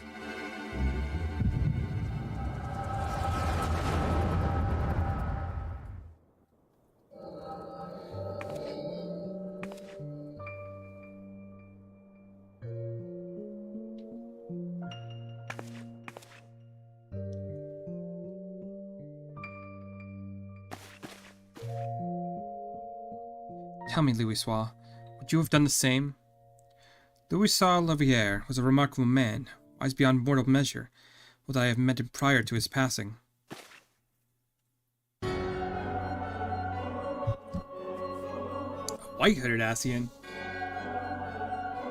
Asian? Here? How?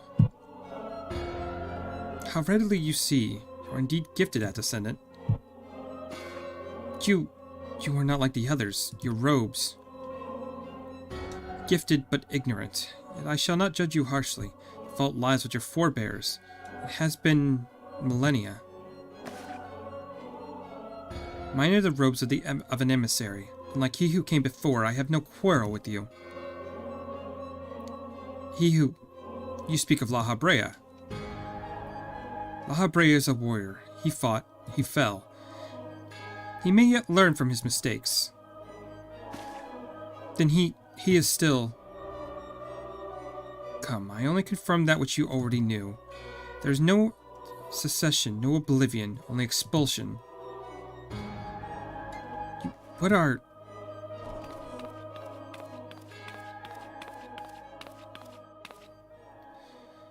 Be ready when you are, my lady. If there's nothing else... Is something the matter?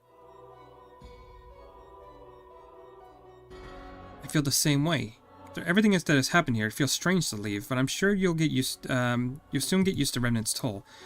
Well, I'll let you say your goodbyes. Take as long as you'd like, my lady. We shall depart whenever you're ready.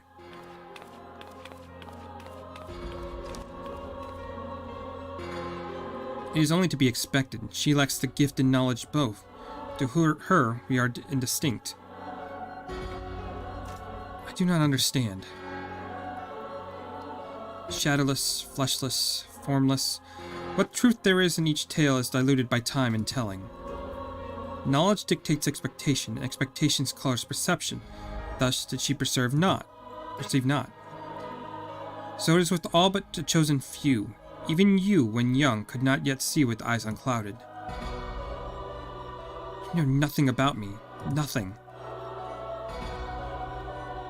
The gift grants you clarity. It grants you focus. With it, you may in time come to see us as we are, rather than this crude approximation. La Habrea did not think so highly of the Echo. La Habrea is wrong about a great many things. The Echo is indeed a gift, but one you have yet to master. And if we did, there would be no strife between our peoples, for we would be as one mind. I leave as I came, in peace, Descendant. May we meet again as friends. Wait, stay where you are.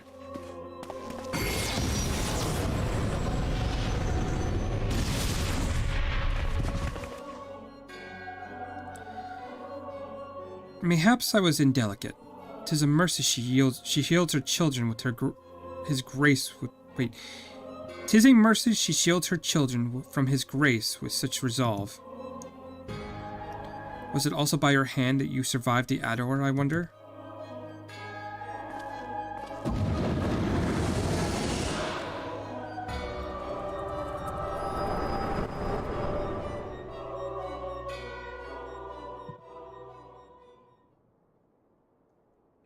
I take it there's no need to explain.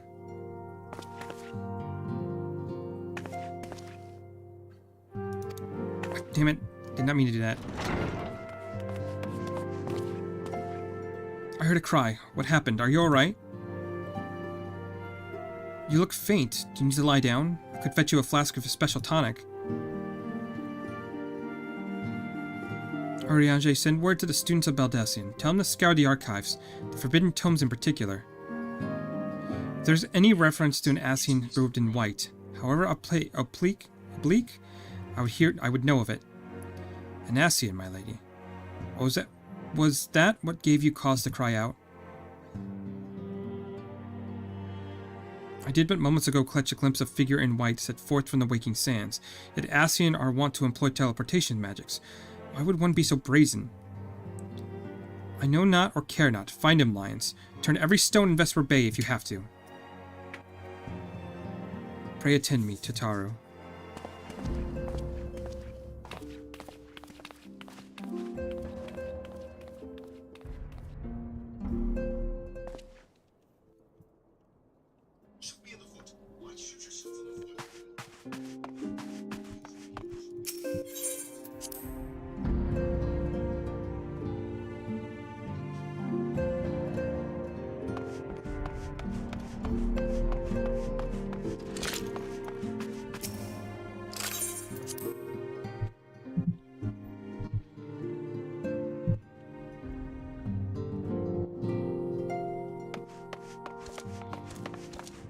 so we're looking for a white-robed Ascian. There he is. Hey, buddy.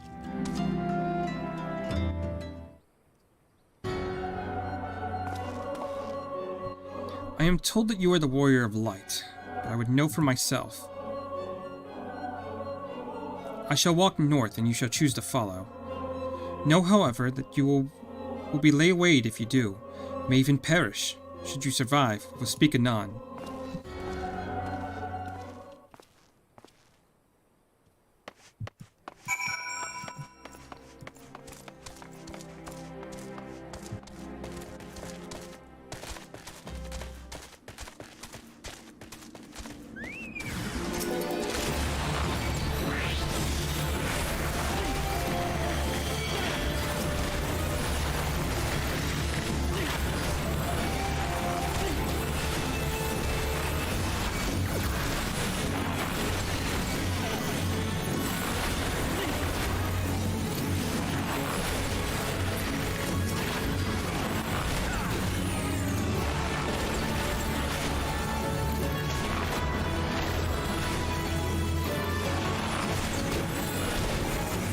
Really much of a trial, man.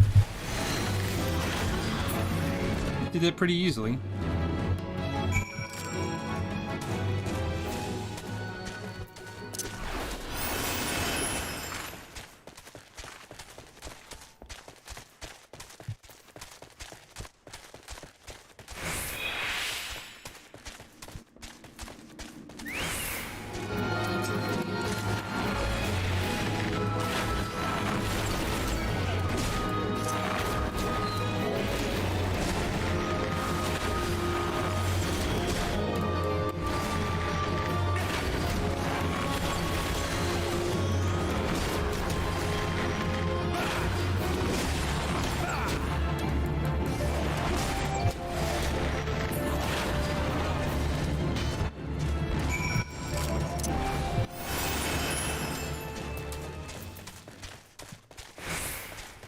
I think I have like one more fight I have to be tested on, and then we might figure out who the hell this is. Elidibus, but actually, I don't think we find out his name for a while. And pop that. Let's pop Battle Voice, because why not?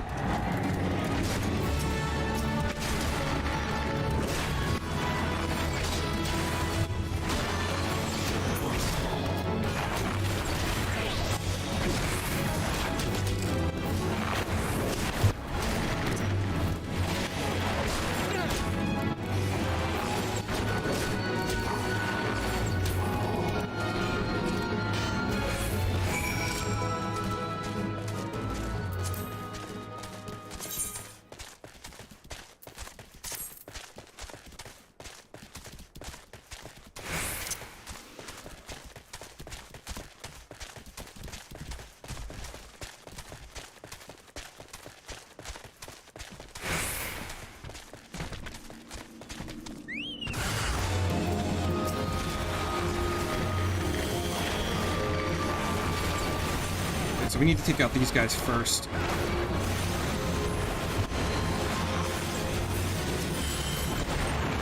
There's a Termita, there's a Conjurer.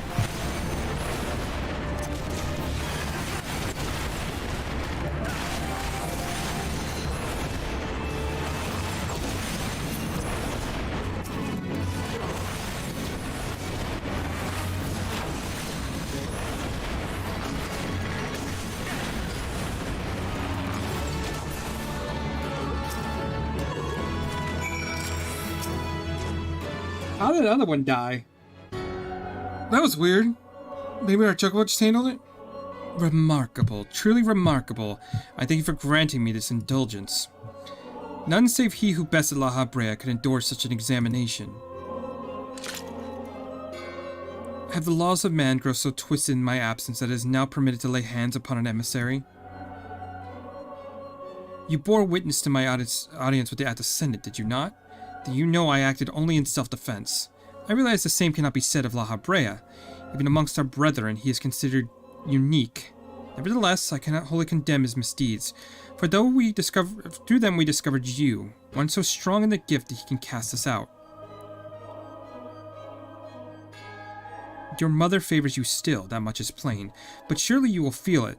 Her influence wanes, and her strength shall soon be spent. These lands, these people, this world, all shall soon change. As it was, so shall it be again, as it should have always have been. Doubt my claims and question my motives, if you will. Only believe me when I say this. I am Elidibus' emissary, bearer of the word of the one true God, and we shall meet again.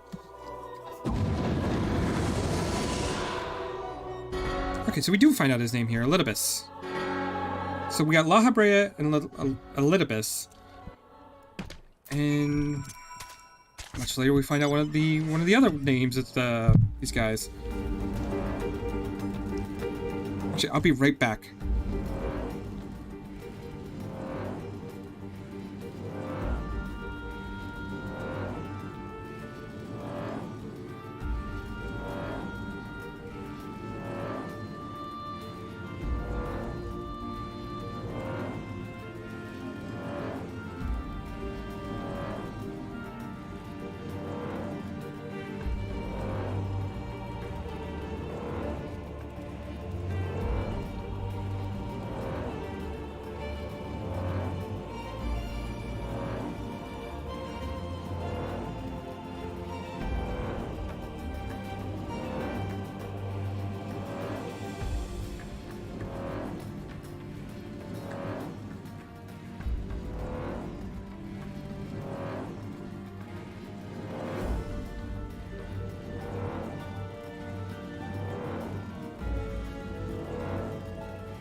Oh, that's fun to come back to. I wasn't expecting that. I had to take a couple-minute break.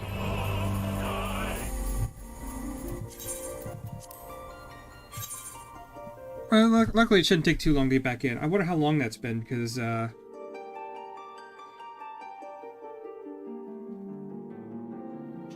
actually sucks.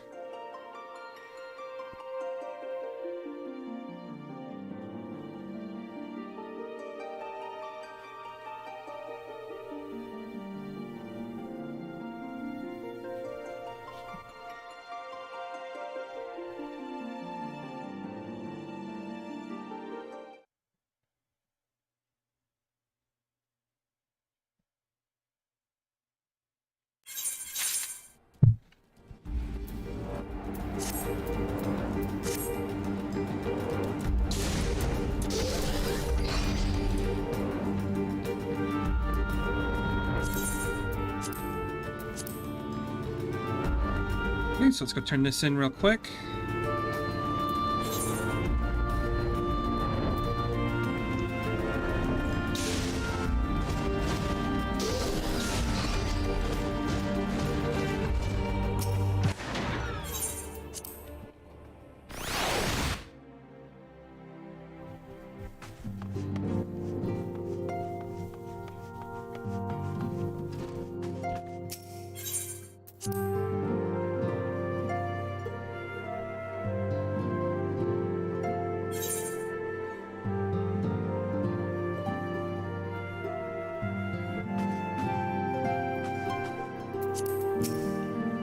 When the gods you return, Lions. After you left, I began to worry that I might have sent you to your doom. I take it our visitor proved elusive? Beg pardon, he was waiting for you. What did you do? What did he say? As it was, so it shall be again? When does he speak? And of what exactly? The words of this Elidibus pretend much, but reveal nothing. Pretend much, but reveal nothing, save perhaps a measure of disdain for La Habrea. I had hoped for answers, and it would seem I have to be content with the wealth of additional questions. Let us set aside the matter of the Asians until we have completed our move to the Rising Stones. I have but one final favor to ask of you before I depart. As I believe I mentioned before, that my father was a member of the Alamecan resistance. The truth is, however, is a bit more complicated than that. As far as the Empire knew, he was their spy. He maintained the deception for nigh half a decade, furnishing the resistance with vital imperial secrets, while feeding his paymasters subtly conceived misinformation. When he died some 15 years ago, my father left behind his journal, which I've closely guarded ever since. It contains every shred of information he and his agents could steal on what they believe to be the single greatest threat to Eorzea, the Primals. Its wisdom has guided me through the years, though there is much within I still do not understand. It is my hope that Oriange will fare better. Try to treat it with care. It is all I have left of my father.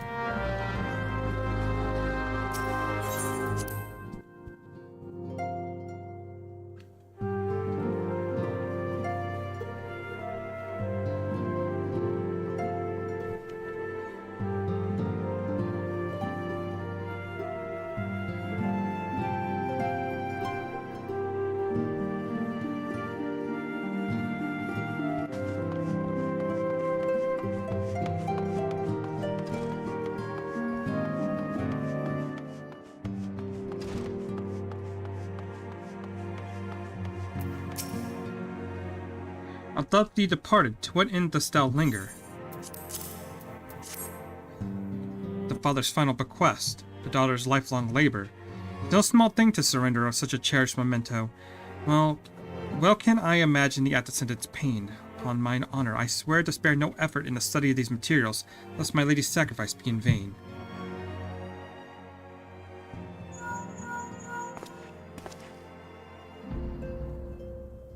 Lions, this is Minfilia.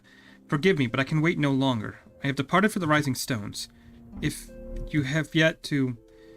Once you have given the journal to Oriange, I bid you come to the 7th Heaven in the Revenant's Toll. Tataro will be there to show you the inside of our new headquarters. Assuming you've already attuned to it, you may wish to make use of the new 8th Rite in Revenant's Toll.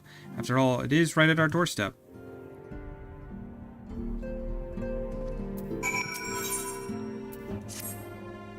Amongst Mooglekind, the legend of good King Moogle Mog XII does tell of a wise and magnanimous ruler.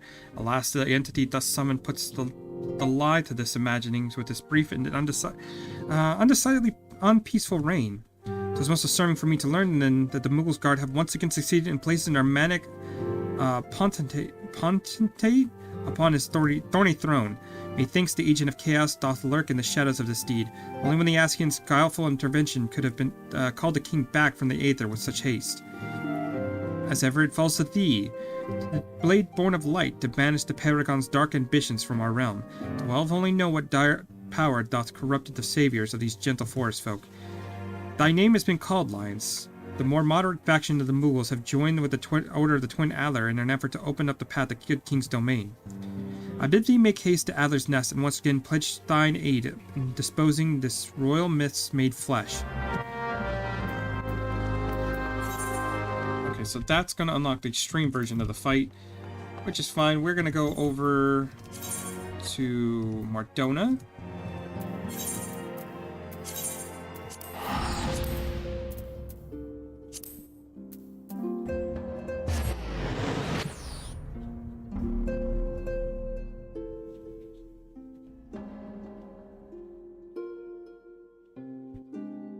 Try to get as much as I can within like the next hour, because I do have to get ready for something.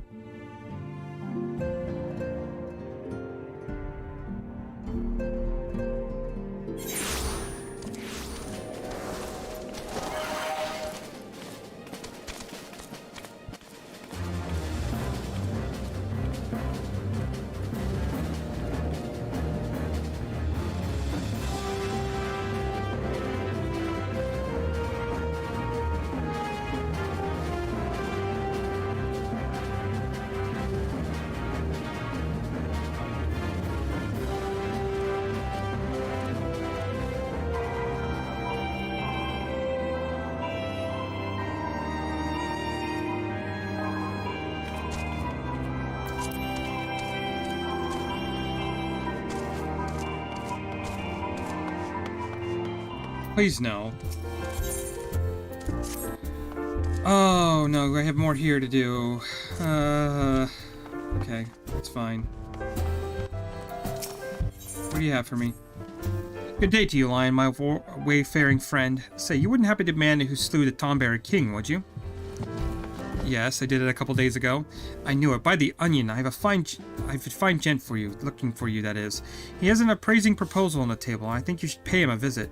He's one of the treasure hunters at Camp Bronze Lake. Oh, and he will, of course, be there with his partner. The two are inseparable.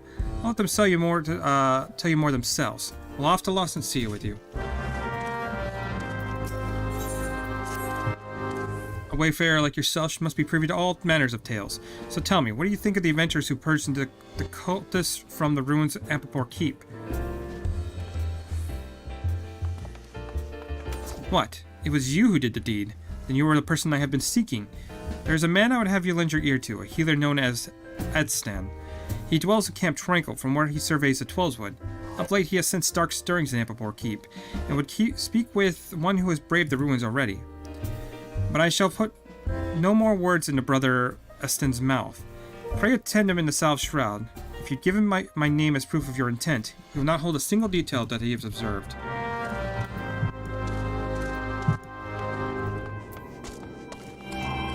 Okay, does gloom mean something? Like a special fate? No, not from the looks of it? Okay. Since we're here, let's buy another piece of equipment.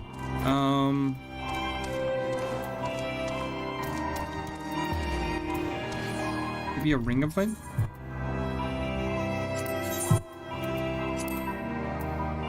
Augmented ring of aiming. We can take that. And then maybe the bracelet of aiming.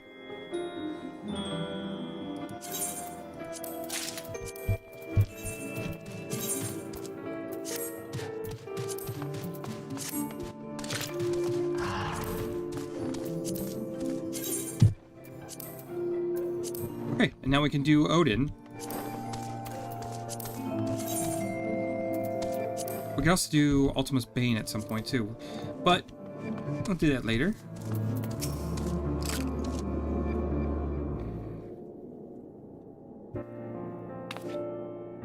Lions, you're here. Good, good. We were all wondering when you'd show up.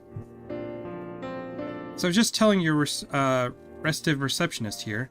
I'm pleased to inform you that all the documents are prepared and all signatures signed. The Rising Stone is officially yours. Splendid. From this day forward, I will spare no effort in seeing that it is as welcoming and comfortable as a home as the Waking Sands ever was. That said, this is all somewhat intimidating, is it not? So many unfamiliar places and unfamiliar faces.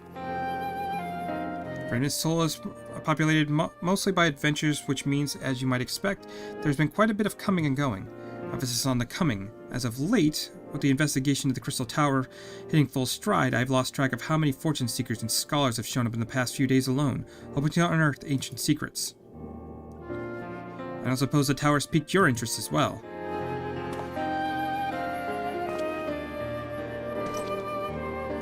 You already offered your aid to the effort, you say.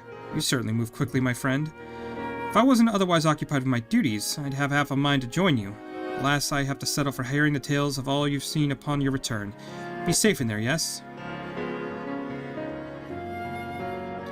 Why, that's wonderful to hear. Rest assured that this receptionist will work just as hard to see that our efforts do not skip a beat despite the relocation. And with that, Lions, I do believe it is time you officially announced your presence to everyone inside. The Descendant and the others will surely be overjoyed to see you.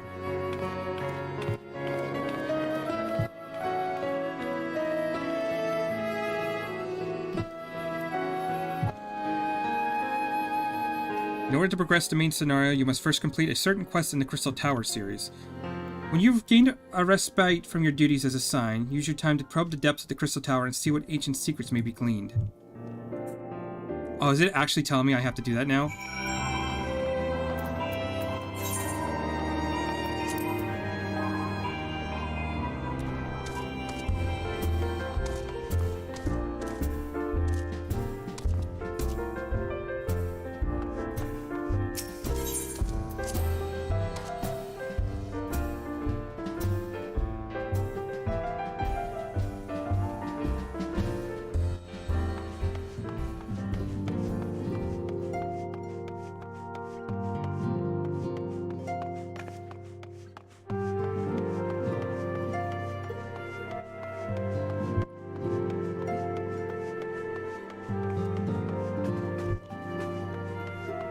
Okay, it's a start.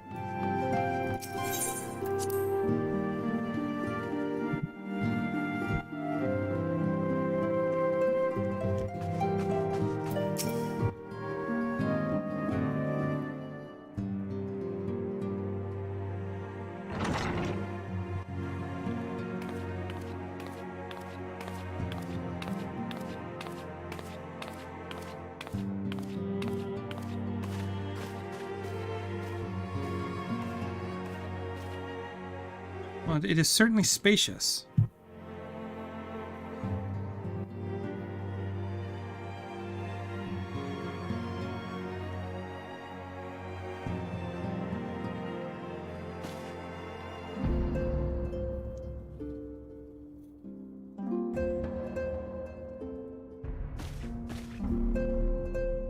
Today marks a new beginning for the Scions of the Seventh Dawn, for today we declare our independence.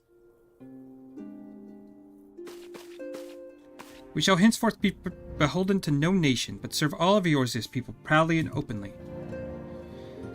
But this does not mean that we shall sever our ties with the Eorzean alliance. On the contrary, the Descendant and I shall endeavor to strengthen them. Rest assured, however, that we shall not permit political considerations to influence our decisions. Our identity remains unchanged, as is our cause. We are the Scions of the Seventh Dawn, and our single purpose is to safeguard the future of Eorzea.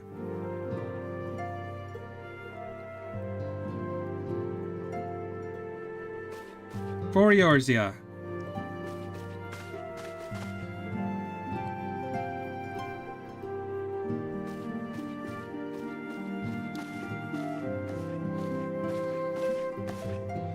A moment of your time, Lions. I would speak of Elidibus. Pardon the intrusion, my lady, but the matter which bringeth me will admit no delay. Mine every attempt to contact the students of Baldesion hath been met with silence. No one will respond? How odd. Allow me to try.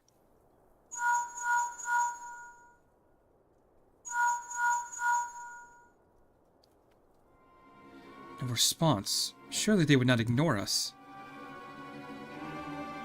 They have never yet, my lady. I fear we must assume the worst. No, I will not believe it. An outpost, perhaps, but not their headquarters. Their words were beyond circumvention. Had they come under attack, they would have most certainly raised the alarm. No one would penetrate their sanctum unnoticed. Or for those who lack the gift and knowledge both. Contact the agents in the field at once. If aught has befallen the students of Baldessian, they may know of it. Though the thought of it pains me, until such a time as we have evidence to the contrary, we can and assume the worst. Accordingly, we must needs seek another source of information of Elidibus. It is possible that others in the homeland are possessed of such knowledge. Be fairly warned, however, they are unlike to yield it unconditionally. Do what you must. Yet another unforeseen and unwelcome development. What do we do next, I wonder? A visit from a crimson-clad Ascian, perhaps? Or another? Or Puce? Or which of our allies will then fall silent? For a time, I thought we'd gain the upper hand. When you scattered the crystal of darkness and cast out La Habrea, I dared to hope that we'd found a way to rid ourselves from the Ascian menace. But I was wrong. He endures and may yet return. Upon that point, I have no doubt that Elidibus spoke true. Yet there must be some way to destroy them utterly. A way to spare this world their unholy machinations. I dare not consider the alternative. There are forces at work we do not understand, Lions. I discern them all around. Disturbances too great and too numerous to be dismissed as mere coincidence. Doubtless the Paragons are involved, but how and to what end is far from clear. I know not will come, but I do know that we will rise and meet it as one. Alas, my stalwart hero, your face is a picture of resolve. I know that you will be ready when the time comes. With luck, however, that will not be for a while yet. Pray return to your private affairs with my blessing. Should anything arise, you will be informed.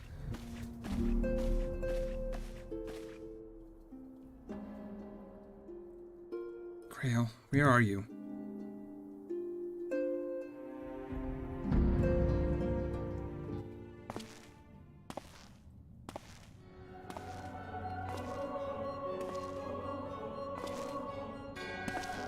Your intercession was not foretold.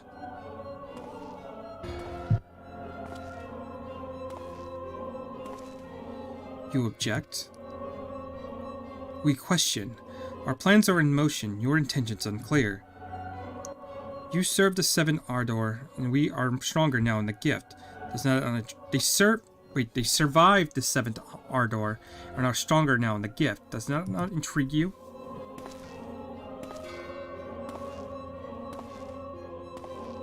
No, it does not.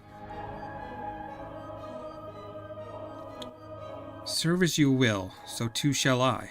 We labor not at cross purposes.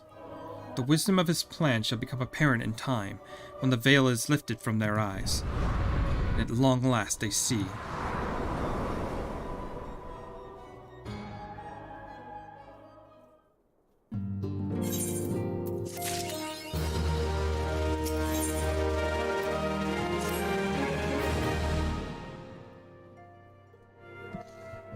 Truly, there is no rest for the weary. Scarce had I begun to make myself at home when I received a request for assistance from the Amagina and Sons mineral concern. It would appear their storehouse in Horizon has been target of a series of covert robberies. Not as they seem in isolation, occasional discrepancies in the manifests were long dismissed as clerical errors. It was only during the concern's annual audit that a pattern became apparent. Significant qualities of crystals, and only crystals, were missing. Need hardly tell you what that may imply.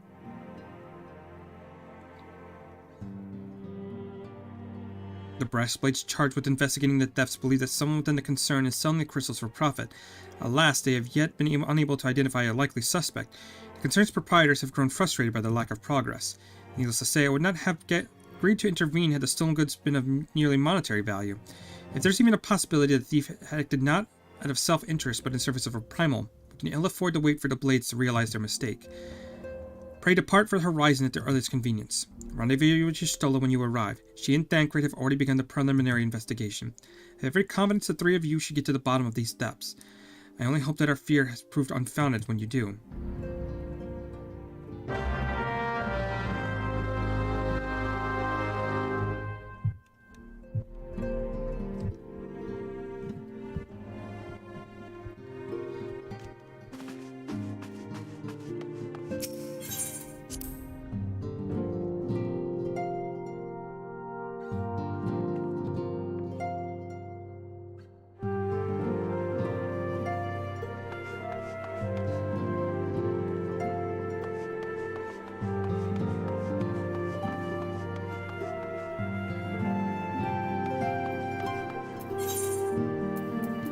so we gotta go to Horizon.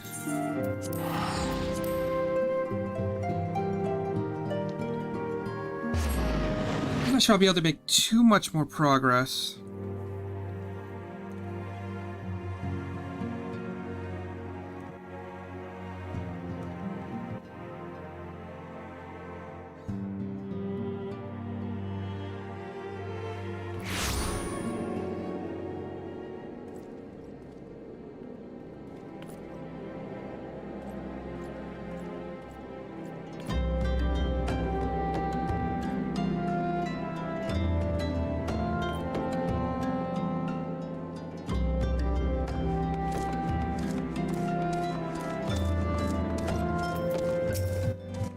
Alliance, your assistance is most welcome. I've already spoken at length with the brass blades of the Rose, albeit to little avail. It would seem that thieves took great pains to conceal their activities. I could go into further detail, but your time might be better spent in conversation with Mufulupa. He's the officer charged with leading the investigation. I've only been repeating what he's related to me. If aught eluded my attention, perhaps it will not elude yours.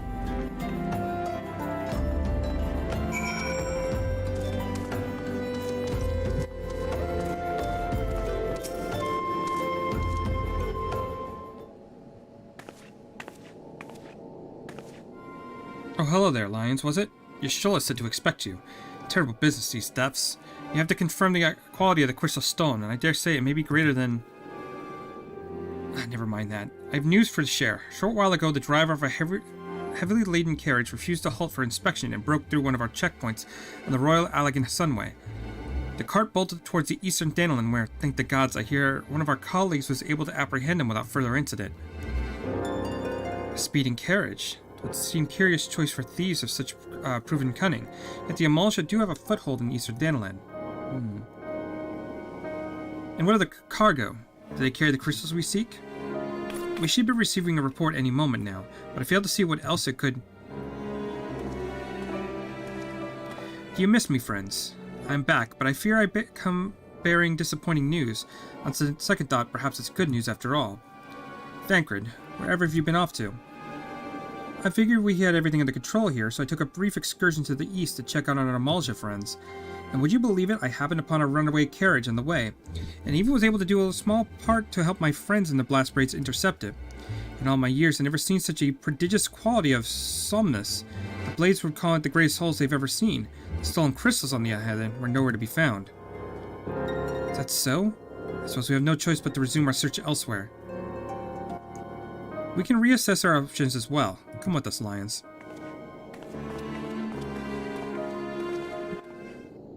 Yeah, I'm not exactly sure what somnus is. Was that like a drug or something? Against all expectations, it would seem that the Amalsha are innocent of this particular spat of crimes. By all indication, they have yet to replenish their stores of crystals exhausted during their last attempt to summon Ifrit.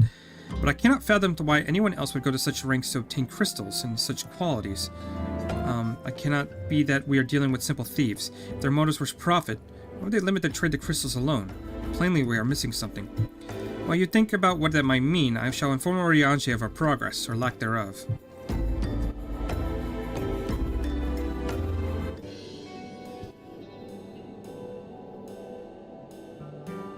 Now then. Oh, we got some voice acting.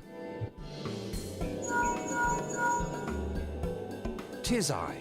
The situation may be more complicated than we anticipated.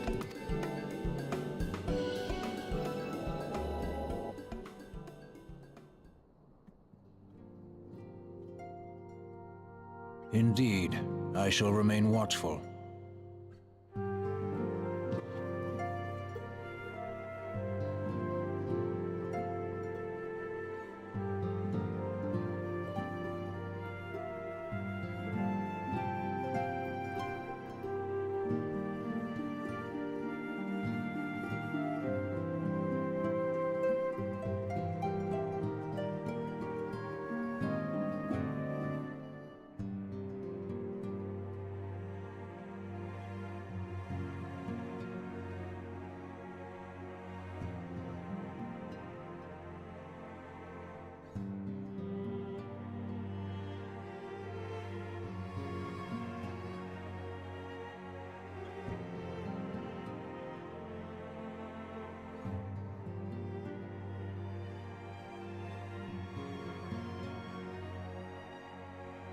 acting weird? Or she's just really... Ere thou goest, another matter requireth thine attention. A young maiden, full eager to... Okay, Christopher. Go with your... Wherefore inquirest thou of her fairness? Oh, very well. Be she damsel or devil, I shall direct her steps to Revenant's toll. Save thine insinuations for one given to such impropriety. Thou shalt not find me amenable.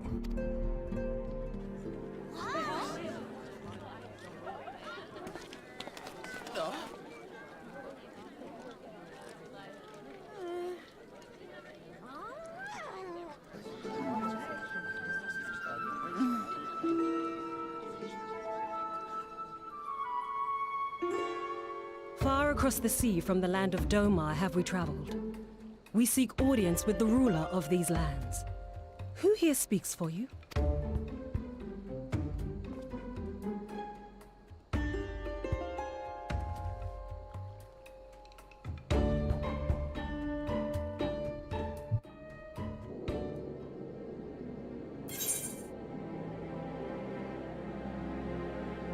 I could get earrings.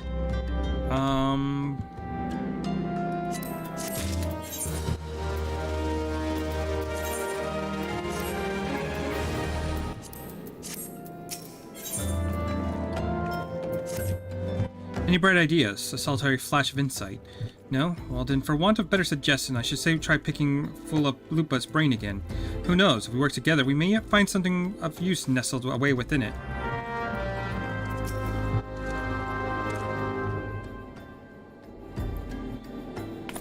Oh, it is good to see you return. I have given some thought to the matter, and I have just been hit with the most disturbing possibility. How could I have been so blind? Calm yourself, Lupa. What is this disturbing possibility of which you speak? I'm contemplating how these activities escaped our notice for so long, and when it came to me, what there is someone amongst our kind ranks conspiring with them, a traitor in our own midst. It would be most unfortunate if your fears proved well-founded, Lupa. Indeed, if, for reasons of security, the concern decided to transfer the remaining crystals stored in Horizon to another location, their plans would be discovered the moment the Brass Blades were informed. But such a shipment would surely be well guarded. Would thieves as wily as ours risk open confrontation? Mayhap not, but neither would the concerned be eager to present them with such an obvious target. Nah, they may instead elect to carry out the transfer in secret, to entrust the goods to, say, a lone Makote miner traveling without escort, as to not want to attract undue attention. Wait, I see. The concerned may well elect to do that. But to travel with so much cargo would be such a strenuous task indeed, and this miner would certainly need to rest upon the way. Perhaps north of the bridge to Hammerley? A fine spot to rest, would you not agree, Lions? Alas, the role of the Makote miner is taken, so you will lie in wait to the north, and I will do the same to the south. And forgive me, my friends, for I have received new orders. I must inform my men at once.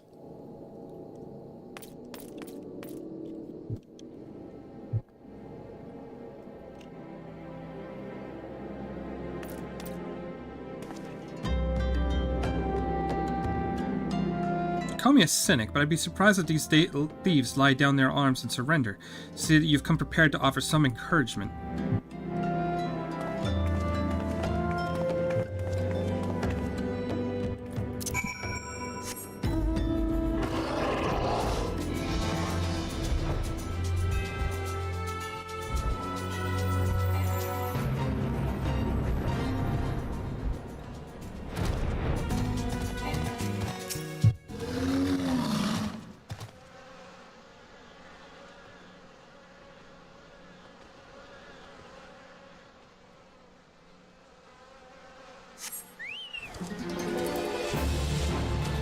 Hey, where are these guys? There they are.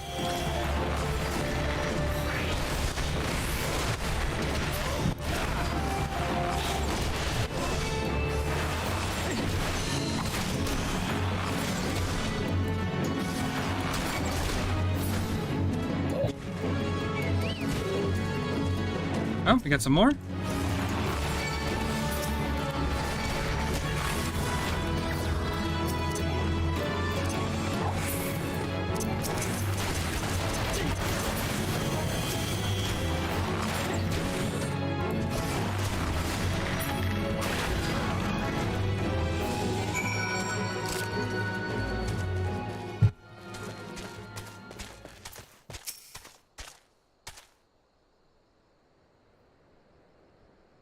Stubborn to the last, as expected.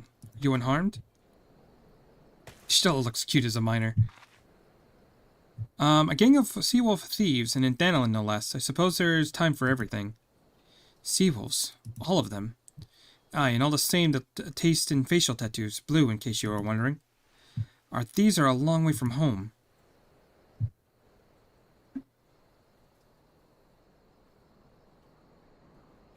Thancred, if you would be so good as to attend to the outstanding matters in Horizon, I have inquiries to make. To Horizonin, Fufalupa will want to hear about your meeting with the thieves.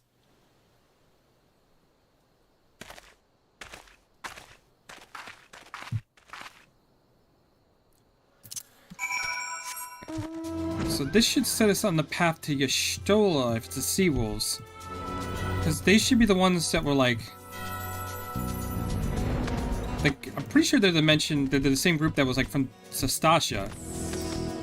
So the Shahagan are involved.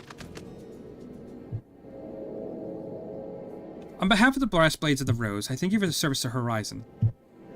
But we have not been idle. While you were afield, we succeeded in identifying the traitor within our ranks. Is that so? Then by your leave, I should very much like to have a word with the fellow in private. No, I'm afraid that will not be possible. Regrettably, he managed to subdue the unit of brass blades dispatched to detain him, and made good his escape. For the love of... And how did he manage that exactly? Your men haven't been sampling that Sonus we confiscated, have they?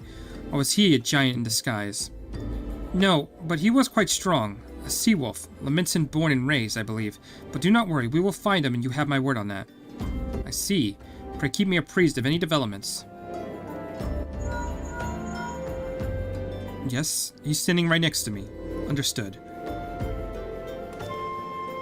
I fear our time together is at an end, my friend. Your services are required elsewhere. Awfully disappointing, I know, but one must follow where duty leads.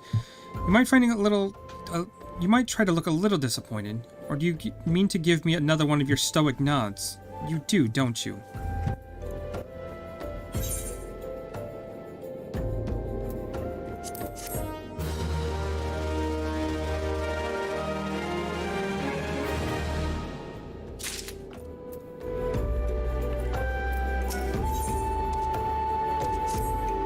The Antecedent bid me tell you to make for Vesper Bay, where young Alphinote awaits your coming most eagerly.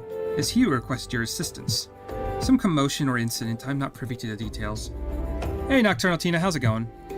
While you do whatever it is that Alphinote has planned for you, I shall endeavor to track down our treacherous brass blade. And when I do, you may be rest assured that we will have our answers. Okay, so now we gotta go speak to Alphinote, who is all the way over there. Might as well just fly over there. Unfortunately, you caught me right as I was about to end stream. I've got like a couple more minutes, but I'm going to be heading out for tonight, so I have to go and get ready for that.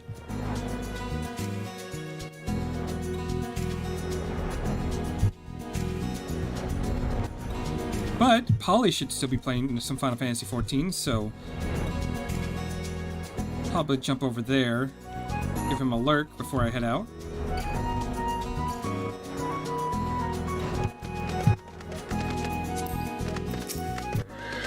Let's see what this is about. You're late. No matter. I know where our visitors are headed, for I have been able to gather the vessel belongs to a band of Domans who seek an audience with the Sultana. You're familiar with Doma, yes? And authored? Well, like the rest of the nations in the eastern continent, it is ruled by a Garlean Empire. Given our visitors' unannounced arrival, as well as the state of their ship, I suspect they did not leave their homeland under the best circumstances. Needless to say, I shall be very interested to hear their tale, and more importantly, what they know of a certain state of affairs in the Empire. Such information could prove most useful. We'd not be fools not to pursue this opportunity, you not think? Come with me to Ul'dah, Alliance. Unless I am mistaken, and I am rarely mistaken, we find the Domans bickering with the Sultan Sworn in the Loyal Promenade. You're uncertain as to your role in the proceedings. Insurance. If our guests are not themselves Imperial agents, it seems fair to assure that they may be pursued by some. And if not, who better than you to have on hand in the event of unforeseen diplomatic incident? Besides, to do so, enjoy your sparkling repartee. Satisfied? Good, I shall see you in Ul'dah.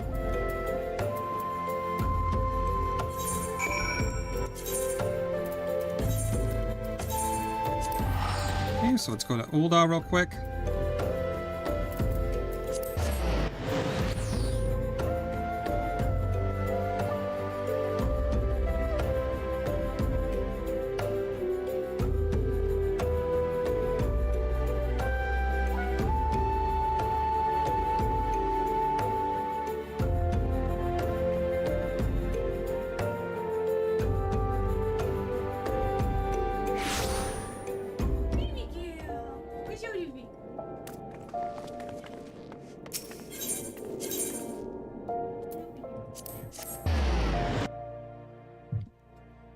She doesn't know what the fuck is going on.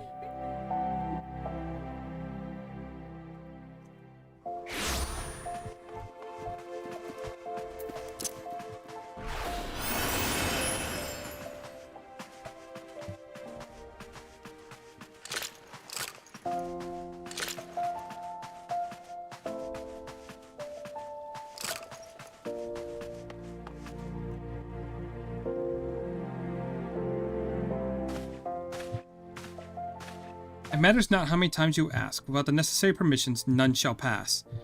Pray understand, good sir. We have not the leisure to lodge a formal petition. Time is of the essence. All I ask that you summon your superiors. Allow me to plead my case. Surely you can be grant that small kindness. Away with you, and darken these doors no longer. I will not ask again. You know not what you do.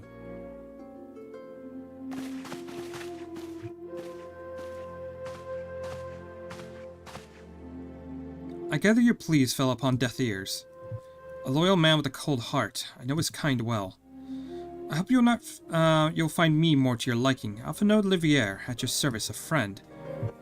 Which I believe makes me very nearly unique, in this part of the world at least. Few indeed are your allies in Ul'dah, yet you will need some if you wish to endeavor yourselves to the wealthy and powerful. Pray, join me and my associate at the quicksand. There you might explain your situation to us, and we shall see if there is naught we can do to help.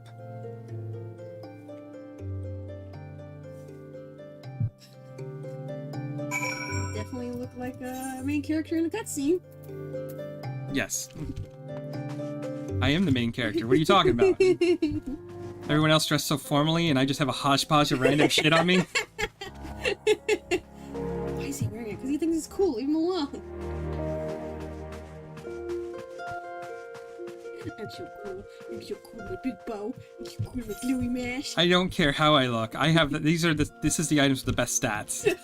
Functionality versus fashion, okay? Even baby girl's judging you. Look how hard she's judging you. Judging. She goes, judge. Good, let her judge. Baby girl. I just want a baby girl. You hungry? You won't eat what I give you. You're a twat. Okay, this is probably going to be the last quest I'm able to do. Let's see.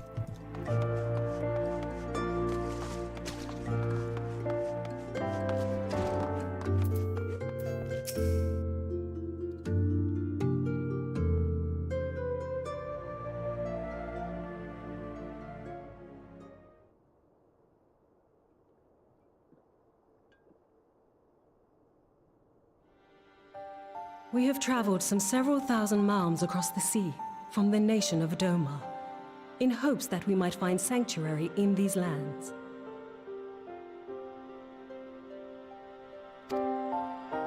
Sanctuary, Lady Yugiri?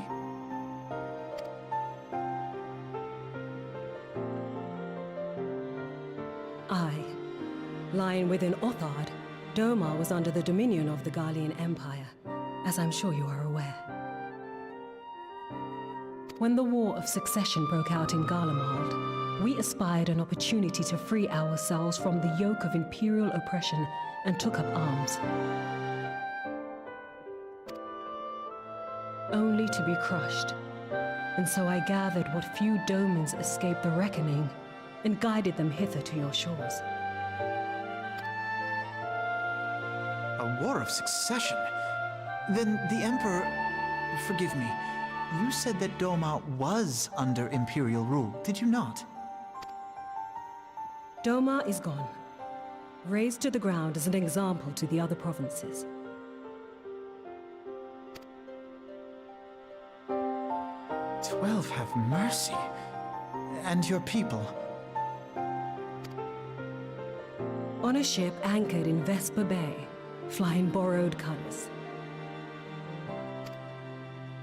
Many were complicit in the rebellion, or akin to those who were. They will not come ashore until I send word that it is safe to do so. I sought an audience with your rulers, but was summarily refused.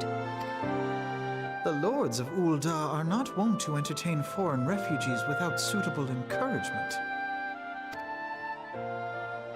Mayhap I was foolish to expect otherwise, but our supplies run low and we have young ones in urgent need of care. I have seen the tents outside the gates, however. We are not the first to seek asylum, nor will we be the last. Be that as it may, Ul'dah is no friend to Garlemald. Your tale would stir the hearts of many men and women here. The Sultana and the Syndicate will not be so easily swayed, but I shall see that you are granted an opportunity to plead your case. This is within your power? Well, far be it from me to boast, but I do have the ear of certain influential individuals. I am in your debt.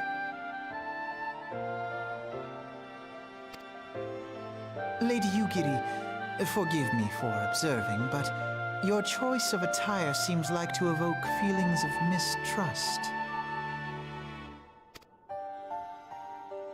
Men are wont to fear the unfamiliar.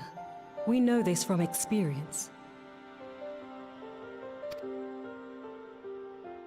We seek only to spare the people of Ul'dah unnecessary disquiet.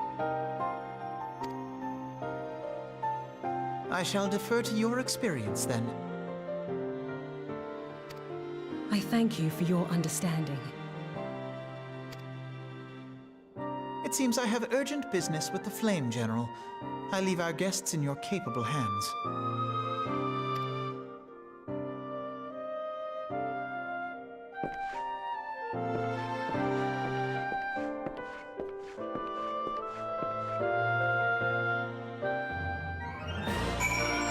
Alright, so what do we do with you guys now? Speak with Yugiri. Okay. Gotta give it a minute to pop in. There we are. If I may, sir, as I said earlier, we've been at sea for several moons, and our supplies are all but spent. I would have not the heart to repeat the tales of our tribulations, nor would it please you to hear them. Suffice to say, however, sacrifices have been made. Don't shame me to beg for more than you already offered so much. Desperation compels me. Gentle sir, if you and your associates could spare any provisions, anything at all, I would go a long way to lessen the sufferings of my people.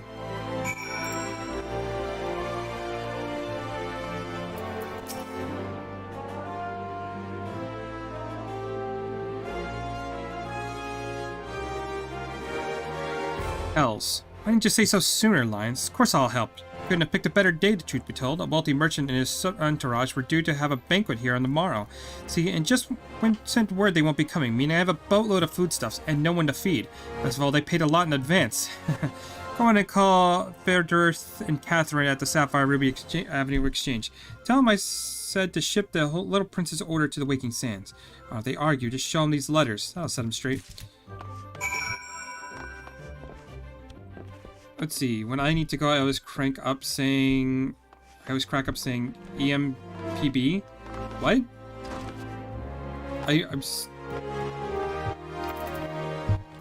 I'm confused.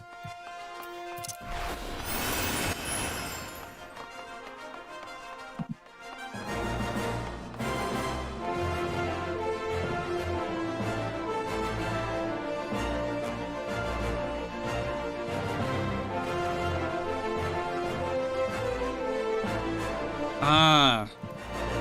Okay.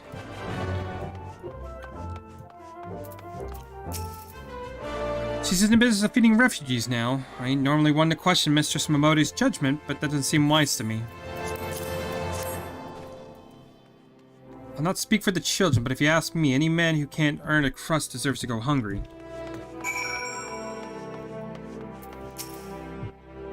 That's a rather odd request. Perhaps you misheard her instructions.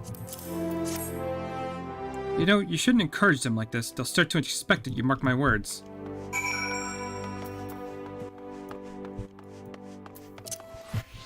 Now we go back to Momode.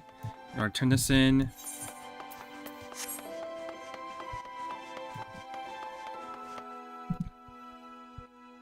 And if this ends the quest, I'm gonna call it there. Like I said, I have to go get ready. So might be back later tonight, I don't know yet, but if I do, I'm going to be playing some more Ace Attorney. But we'll see.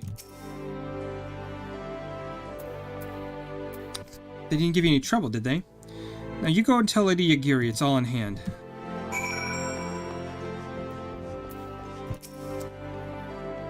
I dare not hope for such magnanimity, much less expect it. Mistress Momodi is generous indeed.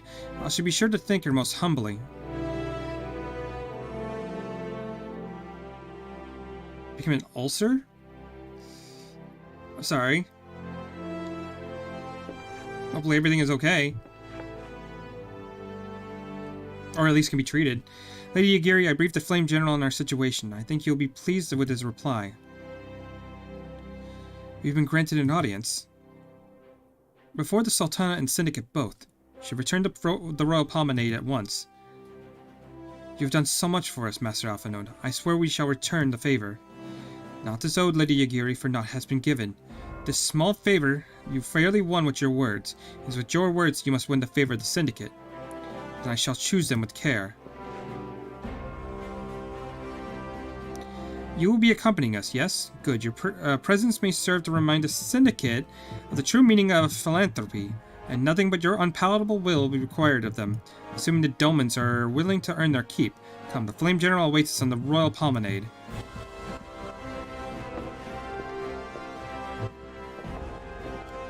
Yay, Spam Risk, always calling me.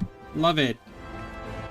I kind of want to answer and annoy the fuck out of him, but you know what? I'm going to have to do this later. Yep.